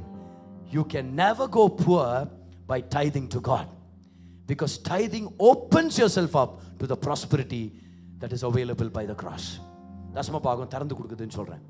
ஹல்லேலூயா. யாராவது ஒரு சில வெளிப்பாடுகளை பெற்றுக்கொண்டு இருக்கிறீங்களா அந்த நேரத்தில்? எஸ், தசம பாகம் ஒரு வல்லமையான அறிவிப்பு, ஒரு வல்லமையான வெளிப்பாடு. அந்த வெளிப்பாட்டினால தான் நம்ம அதை செலுத்தணுன்றது கர்த்தருடைய திட்டமாக இருக்குது. எல்லா விஷயத்திலும் கர்த்தர் உங்களை ஆசீர்வதிப்பார். எல்லா விஷயத்திலும் கர்த்தர் உங்களை ஆசீர்வதிப்பார். தசம பாகம்ன்றது மந்திரம் மாதிரி இல்லை. போன மாதம் நான் 10,000 கொடுத்தேன், கர்த்தர் நாமத்து பரிசுத்தம். இந்த மாதம் எனக்கு 10 லட்சம் வந்து சேர்ந்தது. இந்த அருமையான தசம பாகம் மந்திரத்தை சொல்லி கொடுத்த அருமையான பூசாரி கிரேஸ் பிரதருக்கு நன்றிகள். அப்படி மந்திரமா? அது என்ன இது? இது வாழ்க்கை முறை, இது ஒரு லைஃப் ஸ்டைல். இது நேற்று இரவு நான் பல் விளக்கினேன், இன்னைக்கு காலை பல்வலி போனது. அப்படி இல்லை, பல்வலிக்குதோ இல்லையோ, பல்ல விலைக்கு ஆகுறது அவசியம். அது ஒரு ப்ராக்டிஸ். அது அப்படிதான். It's a life. பாருங்க அது எப்படி ஆசீர்வாதங்கள் கொண்டு வருது. டாக்டர் அகிலா ராமநாதன் அப்படின்றவங்க அருமையான டெஸ்ட் பண்ணி அனுப்பியிருக்கிறாங்க பாருங்க. இவங்க தொடர்ந்து அவங்களுடைய பணத்தின் மூலமாக விதைக்கிற ஒரு தேவ பிள்ளை, தேவருடைய குடும்பம் இவங்க. Doctor Akila, she is a dentist with more than 20 years of experience. By the grace of God, I have been practicing dentistry for the past 2 decades. 20 ஆண்டுகளாக dentistry நான் ப்ராக்டிஸ் பண்ணிட்டு இருக்கிறேன் அப்படின்றாங்க. அவங்க சொல்றாங்க, recently I was falsely accused through an intended malicious allegation. வேணும்னே என் பேரை கெடுக்கணும்னு நான் அட்டாக் பண்ணுன்றதுக்காக என் மேல தவறுதலான குற்றங்களை சுமத்துனாங்க, அலிகேஷன்ஸை கொண்டு வந்தாங்க. இந்த டிஃபிகல்ட்டான நேரத்தில் அவங்க சொல்றாங்க, our pastor and prayer team continuously prayed for me following my prayer request. So நம்ம சர்ச்சாக நம்ம ஜெபம் பண்ணோம், நம்மளுடைய வெட்னஸ்டே பிரேயர்ஸில் முக்கியமாக. அவங்க சொல்கிறாங்க, கர்த்தர் எவ்வளோ நல்லவர். ஒரு சில நாட்கள் நடந்துச்சு பாருங்க இந்த கேஸ் நடக்கிறதுக்காக. யாத்திராகமம் 14:14 பிரகாரம் கர்த்தர் உனக்காக யுத்தம் பண்ணுவார், நீ நீ நின்று கர்த்தருடைய ரட்சிப்பை பாருன்றது பிரகாரம். சங்கீதம் 91:15 பிரகாரம் கர்த்தரை நோக்கி கூப்பிட்டா கர்த்தர் காப்பாற்றி உயர்த்துவார் என்ற அந்த வாக்குத்தத்தத்தின் பிரகாரம் The Lord Almighty fought for me. கர்த்தர் எனக்காக யுத்தம் பண்ணினார். இந்த பிரச்சனையின் மத்தியில் என்னை நிரூபித்து காண்பித்தார். நான் யாருன்றதை, என் பக்கத்தில் இருக்கிற நியாயத்தை அவர் எடுத்து காண்பித்தார். அவர் சொல்றார், I sincerely thank God and everyone who prayed for me during this period. Praise God and glory be to God. ரெகுலரா விதைக்கிறாங்க, உள்ளத்தை கர்த்தர் நேரம் திருப்புறாங்க, கர்த்தரை விசுவாசிக்கிறத வெளிப்படுத்துறாங்க, கர்த்தருடைய வாக்குத்தத்தங்களை பிடிச்சுக்கிறாங்க. See, all of these things work together. ஒரு பிரச்சனை வரும்போது ஆண்டவர் ஆபிரகாம்ட்ட என்ன சொன்னா, நான் தான் உன்னுடைய கேடகம், your shield, your shield, your shield. உன் கேடகமா இருக்கிற, பாதுகாப்பா இருக்கிற. அடுத்தது பாருங்க வேற என்ன நடக்குதுன்னு அவங்க சொல்றாங்க. ஒரு நன்றி உள்ளத்தோட நான் கர்த்தருடைய உண்மைத்துவத்துக்கு நான் ஸ்தோத்திரம் சொல்றேன். My husband received a long awaited promotion. ஒரு பக்கம் பிசாசானவன் அட்டாக் பண்ண நினைக்கிறான், ஆனா கர்த்தர் என்ன எப்படி கொண்டு வந்தார் பாருங்க.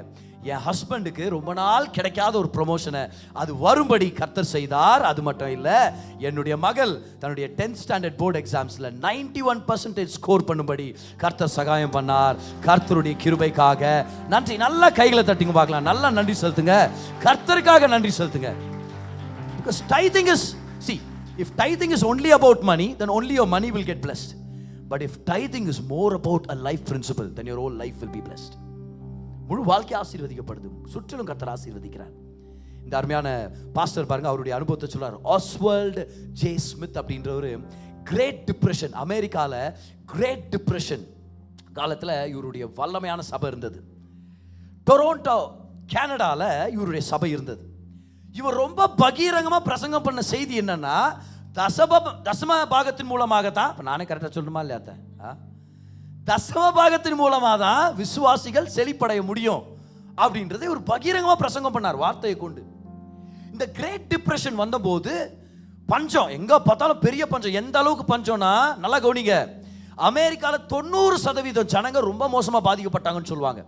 எப்படின்னா, தினமும் போய் ஒரு லைன்ல நின்று ஒரு துண்டு ரொட்டி வாங்கிட்டு வந்து சாப்பிடணுமா, அந்த அளவுக்கு மோசமான நிலைமையில போயிட்டாங்க. சில பேர் சொல்லிட்டாங்க, அமெரிக்கா இதுல இருந்து வெளியே மீண்டு வரவே முடியாதுன்ற அளவுக்கு பேசிட்டாங்க. அதனால தான் அது பேர் கிரேட் டிப்ரெஷன். ஆனா இவர் தசமபாகத்தை பிரசங்கம் பண்ணி செழிப்பின் வழிகளை போதிச்சதுனால இவருடைய சபையில இருக்கிற மக்கள் எல்லாரும் செழிப்பா இருக்கிறாங்க. The Great Depression டைம்ல இவங்க சகாயத்தை தேடி போறவங்க இல்ல, இவங்க பல பேர் சகாயம் பண்ற மாதிரி இருந்துட்டாங்க. ஸோ இவர் என்ன பண்ணார், இவருடைய சர்ச்ல ஒரு சமூக சேவை ஆரம்பிச்சார். ஸோ யார் யார் வந்து சப்போர்ட் பண்றீங்க வாங்கன்னும் போது அவங்க என்ன பண்றது, இந்த பொருட்கள் எல்லாம் கொண்டு வந்து கொடுக்குறது, அரிசி பருப்புன்ற மாதிரி விஷயங்கள்லாம் கொண்டு வந்து கொடுப்பாங்க. அப்புறம் யார் யாருக்கு தேவை இருக்குதுன்னா அவங்கெல்லாம் வந்து கியூல நிற்பாங்க, அவங்களுக்கெல்லாம் இவர் ஒரு பாக்கெட் கொடுத்து அனுப்புவார். இவர் என்ன பண்ணாராம், இந்த கிரேட் டிப்ரெஷன் டைம் இந்த மாதிரி அவருடைய சபை அந்த பட்டணத்துக்கே ஆசீர்வாதமா இருக்கும்போது ஒரு ஆராய்ச்சி பண்ணலாம், ஒரு ரிசர்ச் பண்ணலாம் அப்படின்ட்டு இவர் நோட் பண்ணாரா பாருங்க. நல்லா கவனிங்க, யார் யாரு ஐயா நான் எடுத்துட்டு வந்திருக்கிறேன் காணிக்கைன்னு கொண்டு வர்றாங்களோ அரிசி பருப்பெல்லாம், அவங்கள்ட்ட கேட்பாராம், நீங்க தசம பாகம் செலுத்துறவரா இல்லையா, எழுதி வச்சுப்பாராம், தசம பாகம் இவங்க செலுத்துறாங்க அப்படின்னு. யார் யார் சகாயத்தை பெற்றுக்கொள்ள வர்றாங்களோ அவங்கள கேட்பாராம், நீங்க தசம பாகம் செலுத்துறவரா இல்லையா, are you a tither or not? அதையும் பட்டியல் பண்ணி எழுதி வச்சுட்டாராம் பாருங்க. இந்த கிரேட் டிப்ரெஷன் முடியறதுக்குள்ள இவங்க சபை ஆயிரக்கணக்கான குடும்பங்களுக்கு சகாயம் பண்ணி முடிச்சிருச்சு. இப்போ அவருடைய ஆராய்ச்சியிலேருந்து அவர் சொல்றாரு, யார் யார் என்கிட்ட இந்தாங்க அந்த பொருள்னு சொல்லி அடுத்தவங்களுக்கு சகாயம் பண்ண முன் வந்தாங்களோ அவங்க எல்லாரும் தசம பாகம் செலுத்துகிறவர்கள் அப்படின்னு ரெக்கார்ட் பண்ணியிருக்கிறேன். அவர் சொல்றாரு, யார் யார் அந்த பஞ்ச காலத்தில் வந்து கையேந்தி நின்னாங்களோ நான் செக் பண்ணது வரைக்கும் அவங்க எல்லாரும் தசம பாகத்தை செலுத்தாதவர்கள். Tithers were helping others in famine, non-tithers suffered in famine.